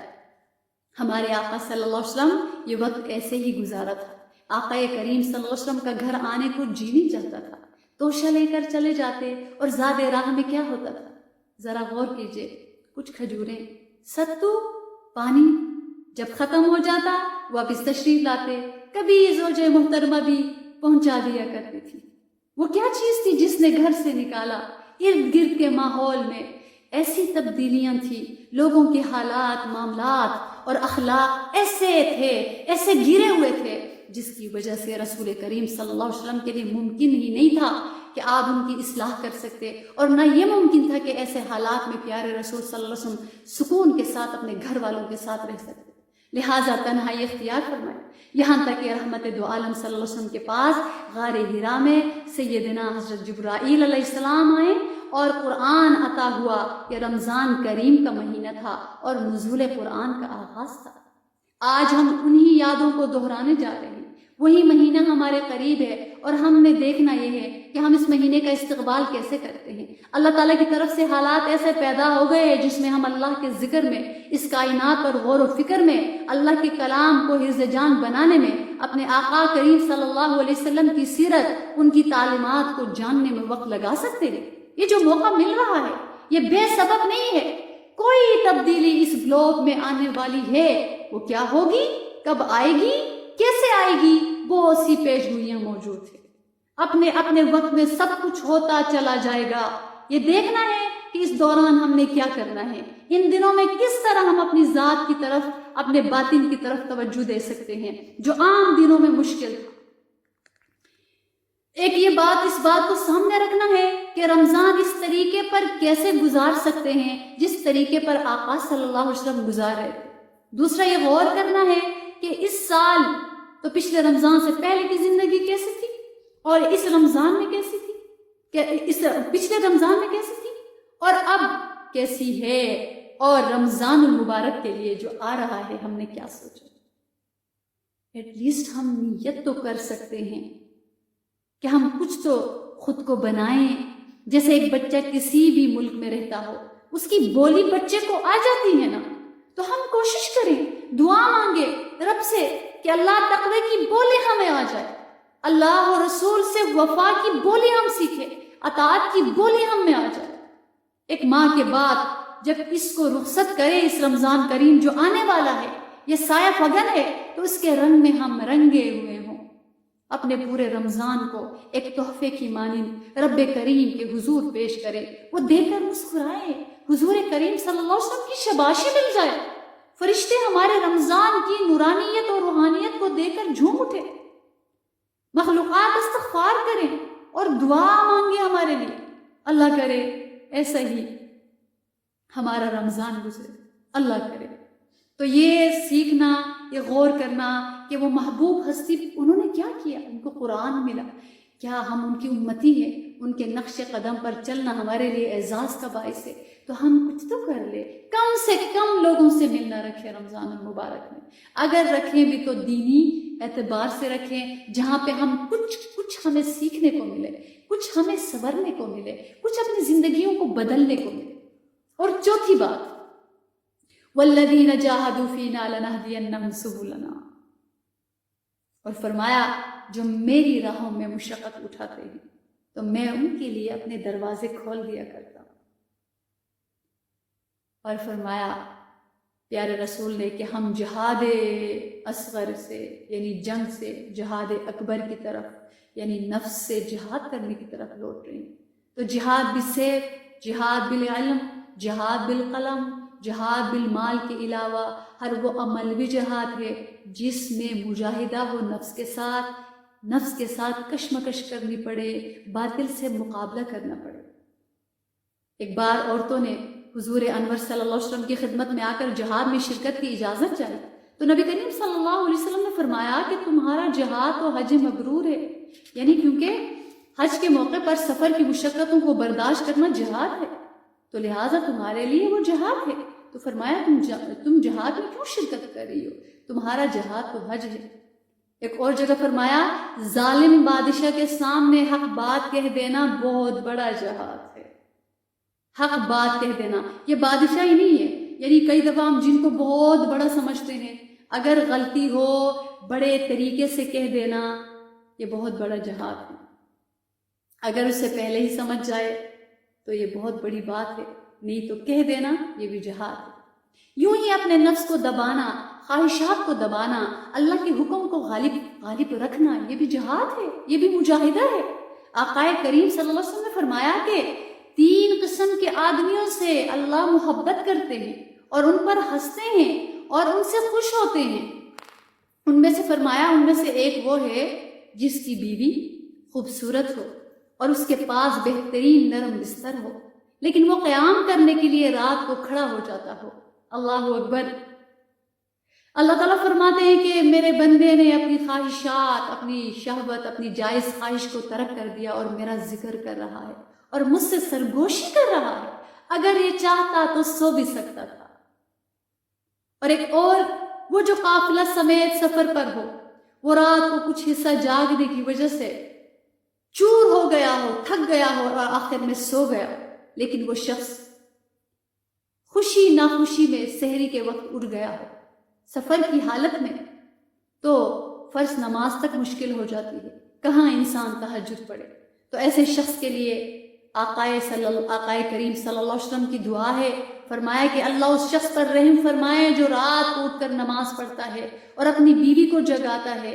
اگر وہ بیوی نہ اٹھے تو اس کے منہ پر پانی کے چھینٹے مارتا ہے. اللہ اس عورت پر رحم فرمائے جو رات کو اٹھ کر نماز پڑھتی ہو اور اپنے شوہر کو بھی جگاتی ہو، اگر وہ انکار کرے تو اس کے منہ پر پانی کے چھینٹے مارتی ہو. یعنی آپس میں ایک دوسرے سے ایک بات کریں، ایک دوسرے کو اس اعتبار سے، یعنی میاں بیوی کا ایک ایسا تعاون ہو کہ آپ نے اٹھنا ہے نماز کے لیے، آپ نہیں اٹھیں گے تو میں یہ طریقہ کروں گی، پہلے بتانا چاہیے. تو فرمایا ان دونوں کو اللہ کے حبیب صلی اللہ علیہ وسلم نے دعا دی. تو یہ بھی جہاد ہے، یہ بھی مشقت ہے، روزہ رکھنا مشقت، اور اٹھ کر رات کو تراویح پڑھنا مشقت، رات کو جاگنا، میٹھی نیند سے خود کو دور رکھنا، آرام سے اپنے بدن کو جدا رکھنا، بستر سے جدا رکھنا، یہ سب جہاد ہے، اور اس سب پر نفس مرتا ہے اور تقوی کا نور، تقوی نکھر کر سامنے آ جاتا ہے۔ تو اللہ کے لیے مشقت اٹھانا، جو نفس چاہ رہا ہے وہ نہیں، بلکہ جس کا تقاضا دین ہم سے کر رہا ہے وہ کرنا، جس میں یہ لگے کہیں جا کر تسکین مل رہی ہے، نفس میں بڑا پن آ رہا ہے، کہ کئی دفعہ ہوتا ہے نا کہ مجھے اس میں مزہ آ رہا ہے تو میں نے یہی کرنا ہے۔ نہیں، اب عبد اللطف نہیں بننا چاہیے، عبد اللطیف بننا چاہیے، کہ مجھے اس میں لطف آ رہا ہے، میں نے یہ نہیں کرنا۔ یہ ذرا غور طلب بات، کہ مجھے اس میں مزہ آ رہا ہے تو میں نے یہی کرنا، میں تو یہی کروں گی، میں تو یہی کروں گا، کیونکہ میرا موڈ یہی کرنے کو ہے۔ جب ہمارے اندر یہ آ جاتی ہے تو سمجھ لیجئے گا ہمارے نفس کی تربیت کی ضرورت ہے، کہ ہم جب ضد کے اوپر اڑ جاتے ہیں تو ہمارے نفس کے اندر اکڑ، ہمارا نفس کھلا ہوا ہوتا ہے۔ تو ہم رمضان المبارک میں اس نفس کی تربیت کریں کہ میں نے تو یہی کرنا ہے۔ حالانکہ رسول پرنور صلی اللہ علیہ وسلم کی بابرکت زندگی کو ذرا دیکھیں، اللہ اکبر، جن کو اللہ نے دیا ہے وہ بڑے دسترخوان بھی لگاتے ہیں، وہ زکوٰۃ بھی نکالتے ہیں، وہ صدقات بھی نکالتے ہیں، بہت سارے لوگوں کو کھانا بھی کھلاتے ہیں۔ ان کے لیے تو بڑی بات نہیں ہے نا، ان کے لیے بہت بڑی بات ہے۔ جن کے پاس نہیں ہے وہ جمع پونجی اللہ کے راستے میں لگاتا ہے، اور جس کو مزے، نماز کے مزے اور ساری چیزوں میں مزے آ رہے ہیں اور وہ کرے، اس میں بڑی بات نہیں ہے۔ جس کا دل نہیں کرتا، جس کی ہمت نہیں پڑ رہی، وہ اٹھ کے اگر اللہ کو سجدہ کرتا ہے وہ بڑا کمال کرتا ہے۔ اسی لیے نفس کو دبانا ہے نا، نفس کو دبانے سے جو مل رہا ہے، جو نفس کے اندر کی چیز ہے، کہ یعنی نفس عادی ہو گیا، اس کو پھر اللہ تعالیٰ کے رسول کیا کرتے تھے؟ ایک روزہ رکھتے تھے، پھر ان کی ازواج مطہرات فرماتی کہ ہمیں لگا کہ اب ہمیشہ روزہ رکھیں گے، آپ صلی اللہ علیہ وسلم افطار فرماتے تھے، اور پھر وہ فرماتی کہ ہمیں لگتا تھا کہ آپ رسول صلی اللہ علیہ وسلم روزہ نہیں رکھیں گے، پھر آپ صلی اللہ علیہ وسلم روزہ رکھتے تھے، نفس کو توڑتے رہتے تھے، نفس کے خلاف کرتے رہتے تھے۔ اس لیے بہت ضروری چیز ہے کہ نفس کے خلاف کوئی بات پیش آتی رہے۔ نفس دل اندر عاجزی آتی ہے، انسان کو رونے کا دل چاہتا ہے، اور پھر وہ اللہ کے قریب ہو جاتا ہے۔ اگر ہونا کہ میری ساری خواہشات پوری ہو، مجھے سب کچھ، اور کوئی بھی انسان ایسا نہیں، کبھی کسی کو مکمل جہاں نہیں ملتا۔ زمین ملی ہے تو پھر آسمان نہیں ملتا، نہیں ہوتا ایسا کہ سب کچھ سب کو مل جائے، ایسا نہیں ہوتا، کچھ نہ کچھ کسی کی زندگی میں کمی رہ ہی جاتی ہے۔ تو اللہ کے رسول کے ذرا رمضان کو دیکھیں۔ ایک تو چلی اللہ تعالیٰ نے ہمیں موقع دیا، ہم رمضان المبارک کو اللہ سے عافیت مانگ کر رمضان المبارک کو منائیں، اللہ سے آزمائشوں سے پناہ مانگیں، لیکن اصل جو اللہ کے بندے تھے، اصل میں جو انسانیت کا ایک مقام ہے، اس سے بھی اعلیٰ، اس سے بھی بلند درجے پر قائم اور فائز، جو اللہ کے رسول بعد از خدائے بزرگے، تو یہ قصہ مختصر، وہ کیا تھا، وہ کتنے عظیم تھے، ان کا کیا مرتبہ تھا، ان کا کیا رتبہ تھا، وہ کتنے عظیم تھے، اللہ، ان کی عظمتوں کو دیکھیں۔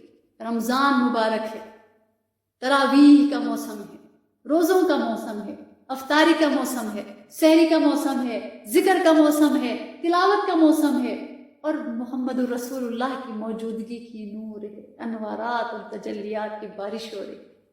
لیکن حدیث پاک میں آتا ہے 17 رمضان کی رات جمعۃ المبارک کی رات تھی، 17 رمضان جمعے کے دن غزوہ بدر ہوا، اللہ اکبر کبیرہ، بڑا مشہور غزوہ بدر ہوا۔ رات اللہ کے پیغمبر سوئے نہیں، حضور صلی اللہ علیہ وسلم کے لیے اونچے سے ٹیلے پر ایک چھپر سا بنایا گیا، اس کے اوپر خیمہ لگایا گیا، جس میں اللہ کے نبی صلی اللہ علیہ وسلم نے پوری رات عبادت میں گزاری۔ اللہ کے حبیب نے نیند نہیں کی، حضرت ابوبکر صدیق ساتھ تھے، اور باہر کچھ صحابہ پہرا دے رہے تھے۔ اللہ کے پیغمبر سر سجدے میں رکھا، پوری رات نبی کریم صلی اللہ علیہ وسلم کی آنکھوں میں آنسو جاری رہے، حضور صلی اللہ علیہ وسلم عبادت کرتے رہے، دعا مانگتے رہے۔ ایک عجیب جملہ حدیث تھی کتب میں آتا ہے۔ صدیق اکبر کہتے ہیں ریتلی زمین کے باوجود جب میں نے اس زمین کو دیکھا تو نبی کریم صلی اللہ علیہ وسلم کے آنسوں سے تر ہو چکی تھی۔ رسول کریم صلی اللہ علیہ وسلم کی دعا، وہ دعا مانگ رہے تھے اور ان کی دعا قبول ہو گئی اس رات میں۔ ادھر سے اللہ تعالیٰ کا فیصلہ ہو گیا کہ مصطفیٰ نہ گھبرائیے، ہم آپ کی نصرت کے لیے ہزاروں فرشتے آسمان سے اتار رہے ہیں۔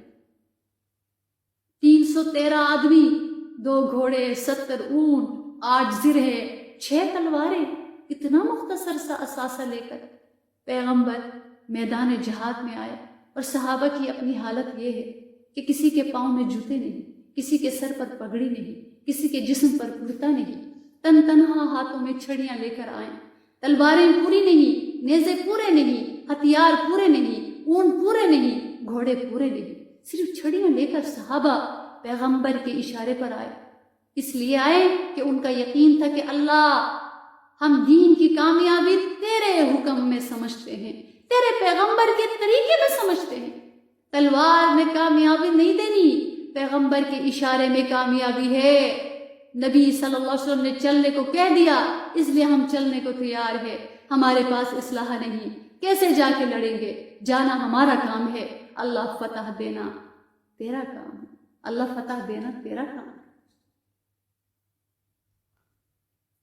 اللہ کے نبی میدان جہاد میں گئے، صفوں کو سیدھا کرانے کے بعد اللہ کے پیغمبر نے اس چھپر نما اس جگہ میں سر سجدے میں ڈال کر ایک دعا مانگی۔ وہ دعا کیا تھی؟ اللہ اکبر کبیرہ، اللہم ان تہلک ہذہ العصابہ۔ عرش والے دیکھ، میری پوری زندگی کا سرمایہ، میری پوری زندگی کی پونجی، یہ 313 نہتے جو بدر کے میدان میں نے لا کر کھڑا کر دیا۔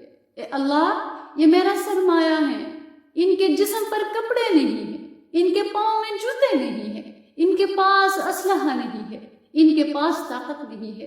یا رب، تیری ذات پہ بھروسہ کر کے میں ان کو لے آیا ہوں، میرے اشارے پر چل کر آ گئے ہیں۔ اے اللہ، ایسی فرمانبردار جماعت آج تک کسی کو نہیں ملی جو تو نے مجھے عطا کی۔ میرا رب، پھر مجھ سے سن لے، خدا نہ کرے کل کفر کا مقابلہ کرتے ہوئے اس پہلے غزوے میں یہ سارے کے سارے مارے گئے، یہ ختم ہو گئے۔ اگر یہ ساری جماعت اگر ہلاک ہو گئی، لن تعبد ابدا، اے اللہ، پھر میں تجھے اپنا رب کہہ کر کہتا ہوں، تیری ربوبیت کی قسم اٹھا کر کہتا ہوں، تیری جلالت کی قسم اٹھا کر کہتا ہوں، اگر یہ مر گئے قیامت تک تیرا نام لینے والا کوئی نہیں ہوگا۔ اللہ اکبر، عرش ہل گیا۔ اور واقعہ بھی تھا، نبی صلی اللہ علیہ وسلم نے 14 سال محنت کرنے کے بعد، 14 سال محنت کر کے جب ہجرت فرمائی مکہ سے مدینہ منورہ، اس کے بعد جو صحابہ کرام وہاں جو ان کے ساتھ تھے 313 تیار فرمائے تھے، وہ مخلصین تھے۔ آج دیکھیں جو بڑے لوگ ہمارے ساتھ ہوتے ہیں، جو بڑے پیارے پیارے ناموں سے ہمیں بلاتے ہیں، لیکن اندر سے وہ ہمارے نہیں ہوتے، وہ ہر ایک کے محبوب بن جاتے ہیں، وہ ہر ایک کے عزیز بن جاتے ہیں، آپ کے پاس، آپ کے، اس کے پاس، اس کے۔ آپ پوری زندگی خیر کریں، آپ پوری زندگی اچھائی کریں، آپ پوری زندگی صدقے وارے جائیں، ٹھیک ہے، صحیح ہے۔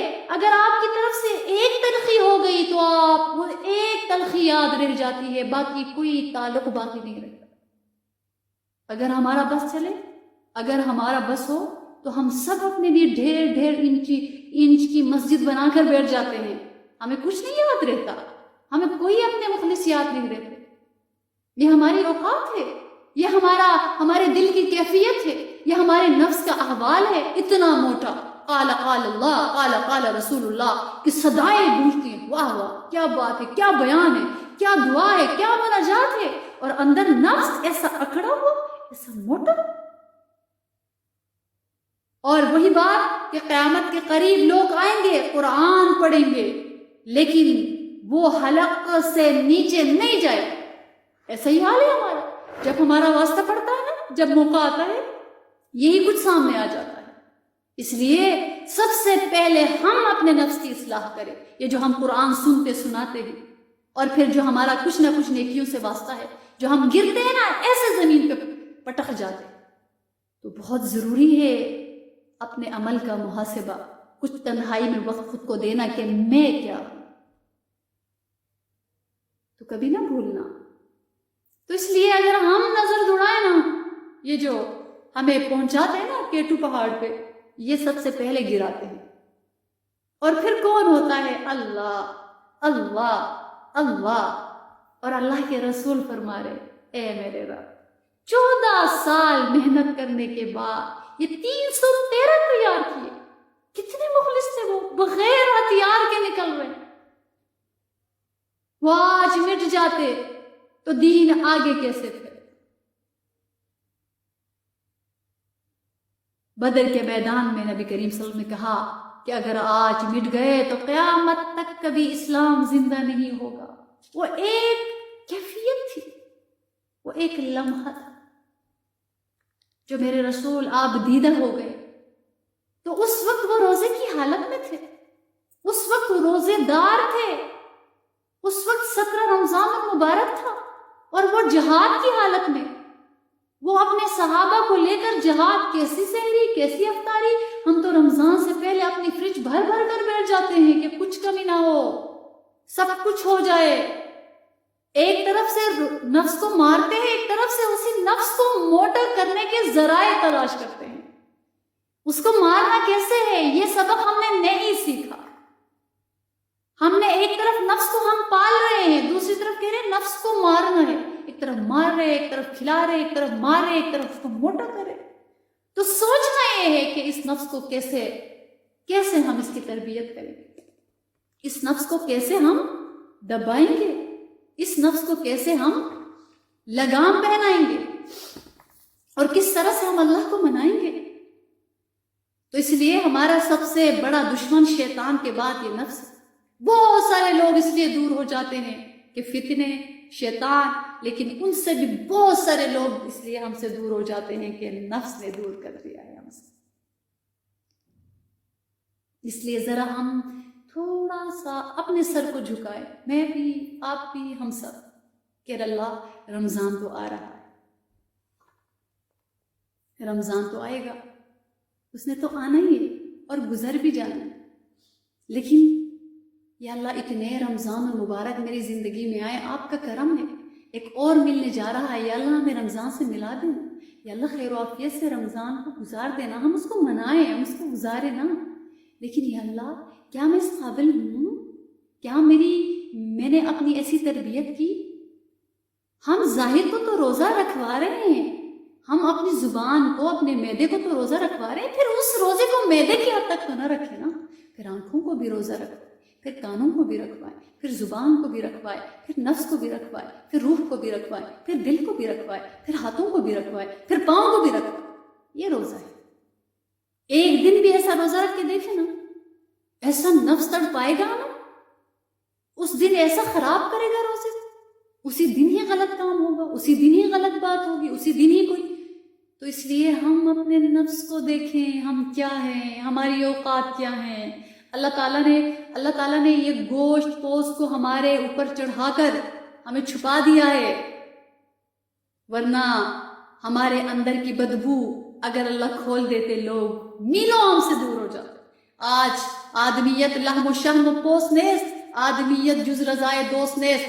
آدمی کو اس لیے نہیں کہا جاتا کہ اس کے اوپر گوشت پوست ہے، آدمی اس کو اس لیے کہا جاتا ہے کہ وہ اللہ کا بندہ ہے، اللہ نے اس کو اخلاق دیے ہیں، اللہ کی رضا کا وہ کام کرتا ہے. کیا وہ ہے ہمارے اندر؟ کیا ہم وہ کام کر رہے ہیں؟ کیا ہم ایسی کوشش کر رہے ہیں؟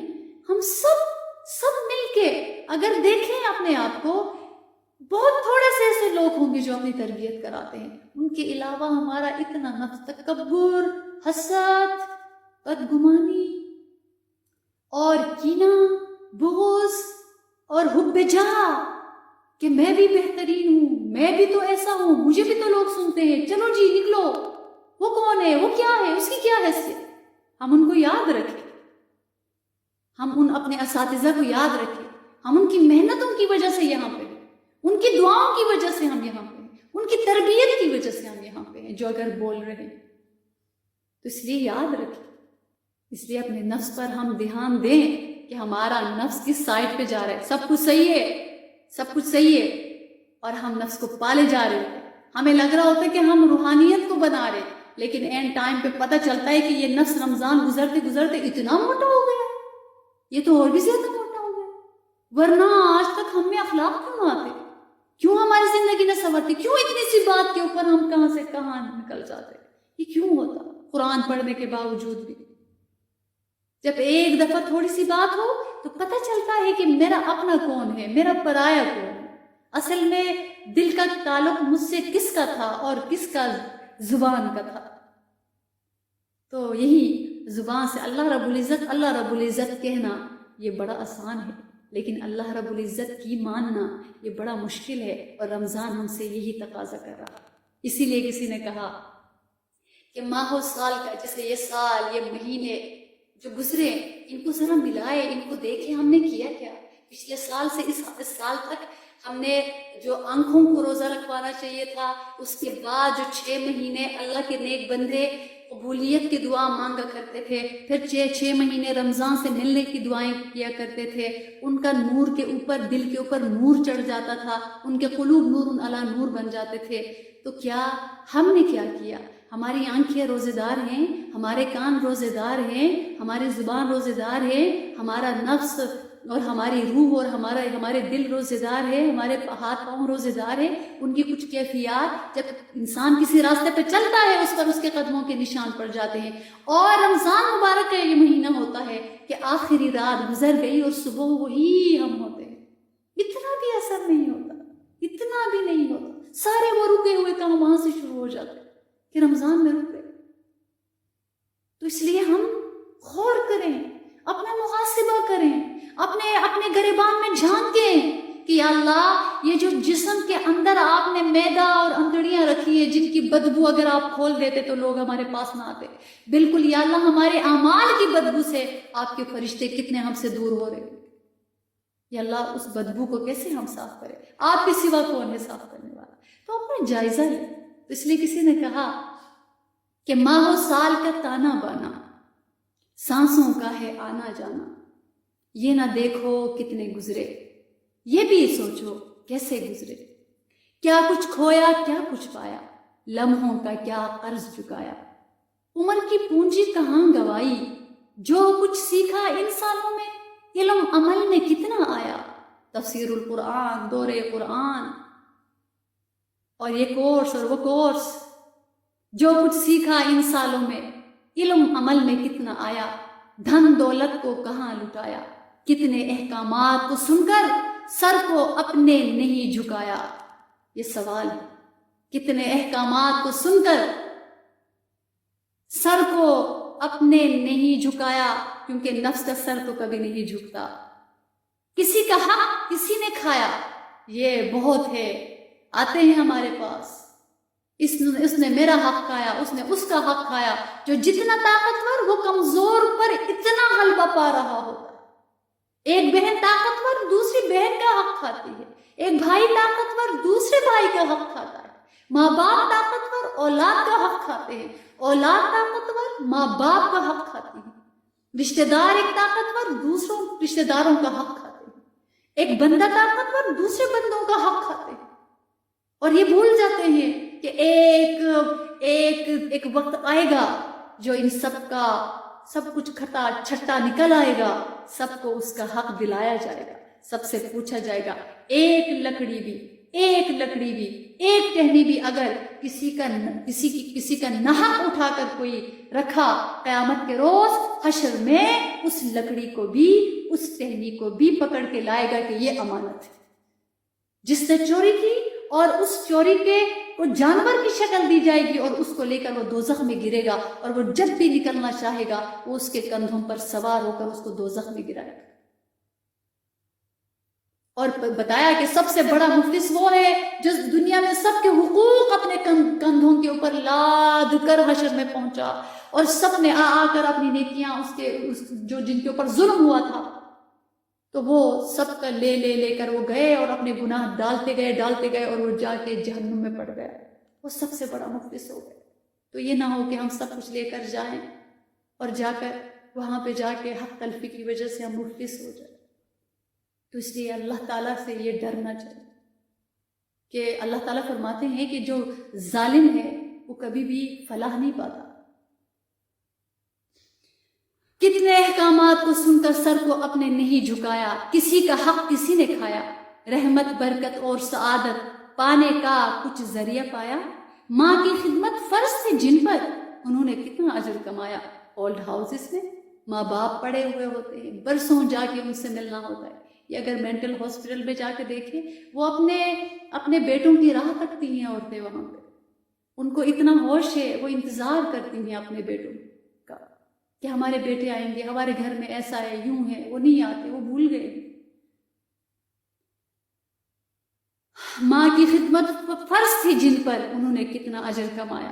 اور اکثر گھروں میں، اکثر انسانوں کا یہ دستور ہے کہ جو گھر میں پرانا بستر ہے وہ ماں باپ کے پاس، جو گھر میں جو ادنا کھانا ہے وہ ماں باپ کو مل رہا ہے، اپنی ساری خواہش پوری ہو رہی، لیکن ماں باپ کو اس چیز پر رکھا جا رہا ہے جو پڑا ہوا ہے۔ ماں باپ کی اپنی بھی یہ عادت ہوتی ہے کہ اپنے بچے کو اچھا دینا، خود نہیں کھانا، لیکن پھر بچے جب جوان ہو جاتے ہیں، اللہ ماشاء اللہ، یہ سعادت کی بات ہے ان بیٹوں کے لیے جو اپنے ماں باپ کے ہاتھ پاؤں دباتے ہیں، بڑی بات ہے، ان کو دعاؤں میں یاد ہے۔ اور کسی انسان کی بہت بڑی سمجھداری یہ ہے کہ وہ اپنے ماں باپ کی خدمت کرے، وہ بندہ کبھی ناکام نہیں ہوتا، وہ فلاح پاتا ضرور ہے، اس کی عزت ہوتی ہے۔ سب سے سمجھدار وہ انسان ہوتا ہے جو اپنے ماں باپ کی خدمت کرتا ہے، جو بچہ۔ لیکن ماں کی خدمت فرض تھی جن پر انہوں نے کتنا اجر کمایا، والد سے ہے دعا کو پایا یا کہ ان کا دل دکھایا، جنت کا جو ذریعہ ٹھہرے کتنوں نے اس سال گوایا۔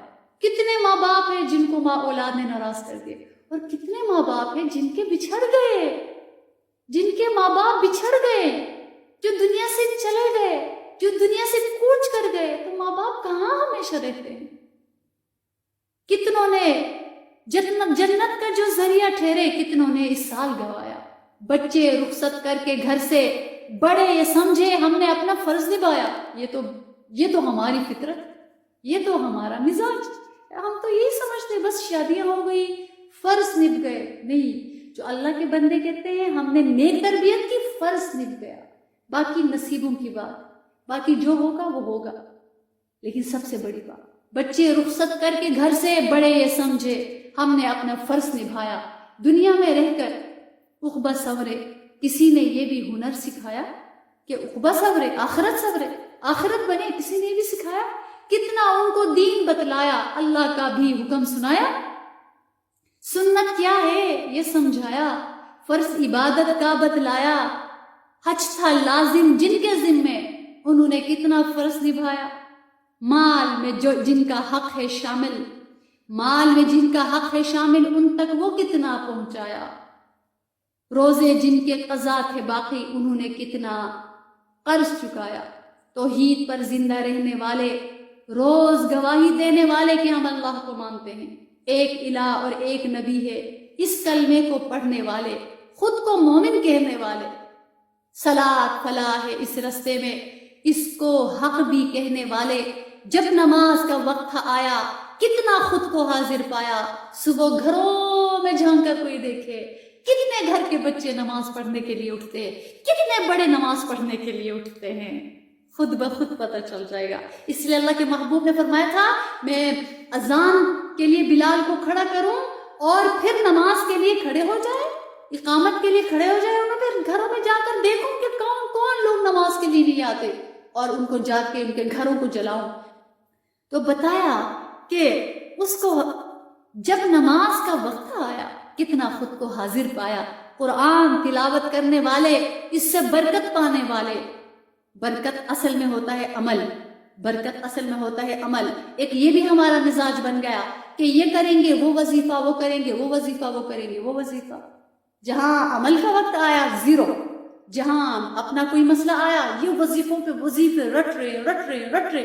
وظیفہ اللہ کا نام ہے، کرنا چاہیے، میرے رسول نے بتایا کرنا چاہیے، لیکن ہم اتنے سیلفش ہو گئے، اپنے مقاصد کے لیے کروڑوں کے وظائف پڑھتے، اللہ کے لیے ایک بھی نہیں پڑھا، اللہ کے لیے ایک بھی نہیں پڑھا۔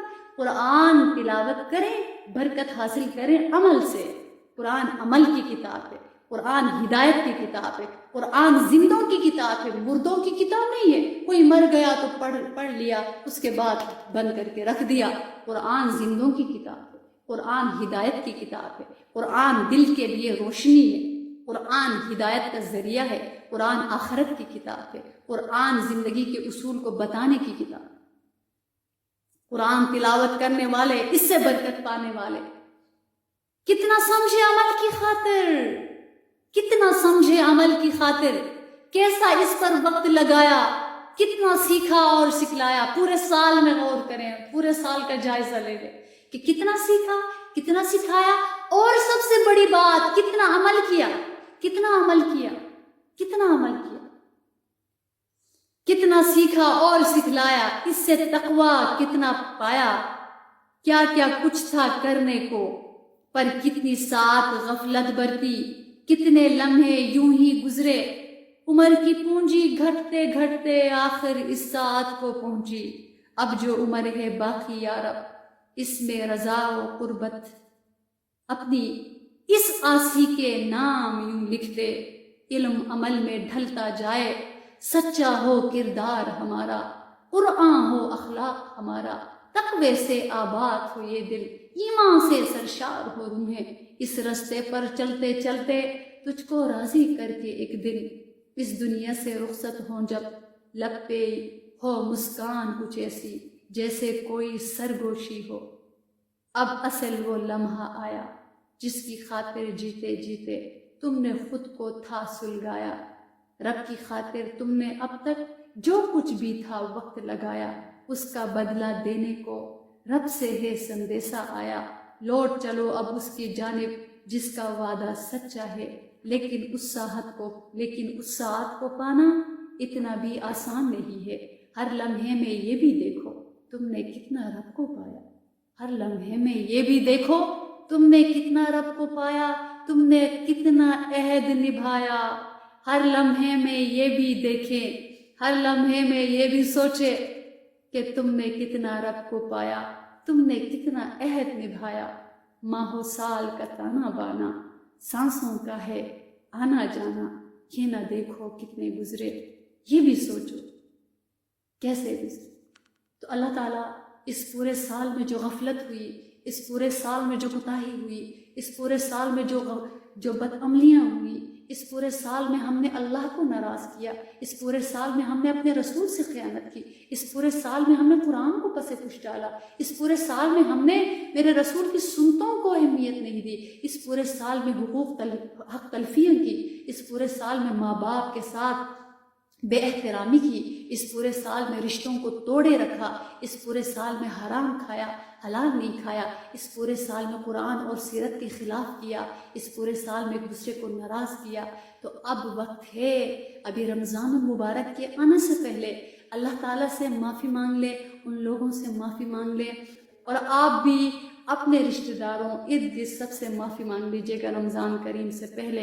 رب کریم ہمارے رمضان کو ہمارے لیے تجلیات کا، انوارات کا، برکتوں کا باعث بنائے، جس کے بارے میں اتنی بڑی باتیں آ رہی ہے کہ برکت والا مہینہ ہے، عظمت والا مہینہ ہے، جس کی رات میں تراویح ہے، جس کے دن میں روزے ہیں، جس کی سحری قبول ہے، جس کی افطاری قبول ہے، دن رات کو جہنم سے خلاصی اللہ عطا فرماتے ہیں۔ تھوڑا سا کام کر لیا اس کا اجر بڑھایا جاتا ہے، تھوڑا سا کسی کو افطاری کرائے اس کا اجر اس کو اللہ تعالیٰ کئی گناہ کر کے قبول فرماتے ہیں۔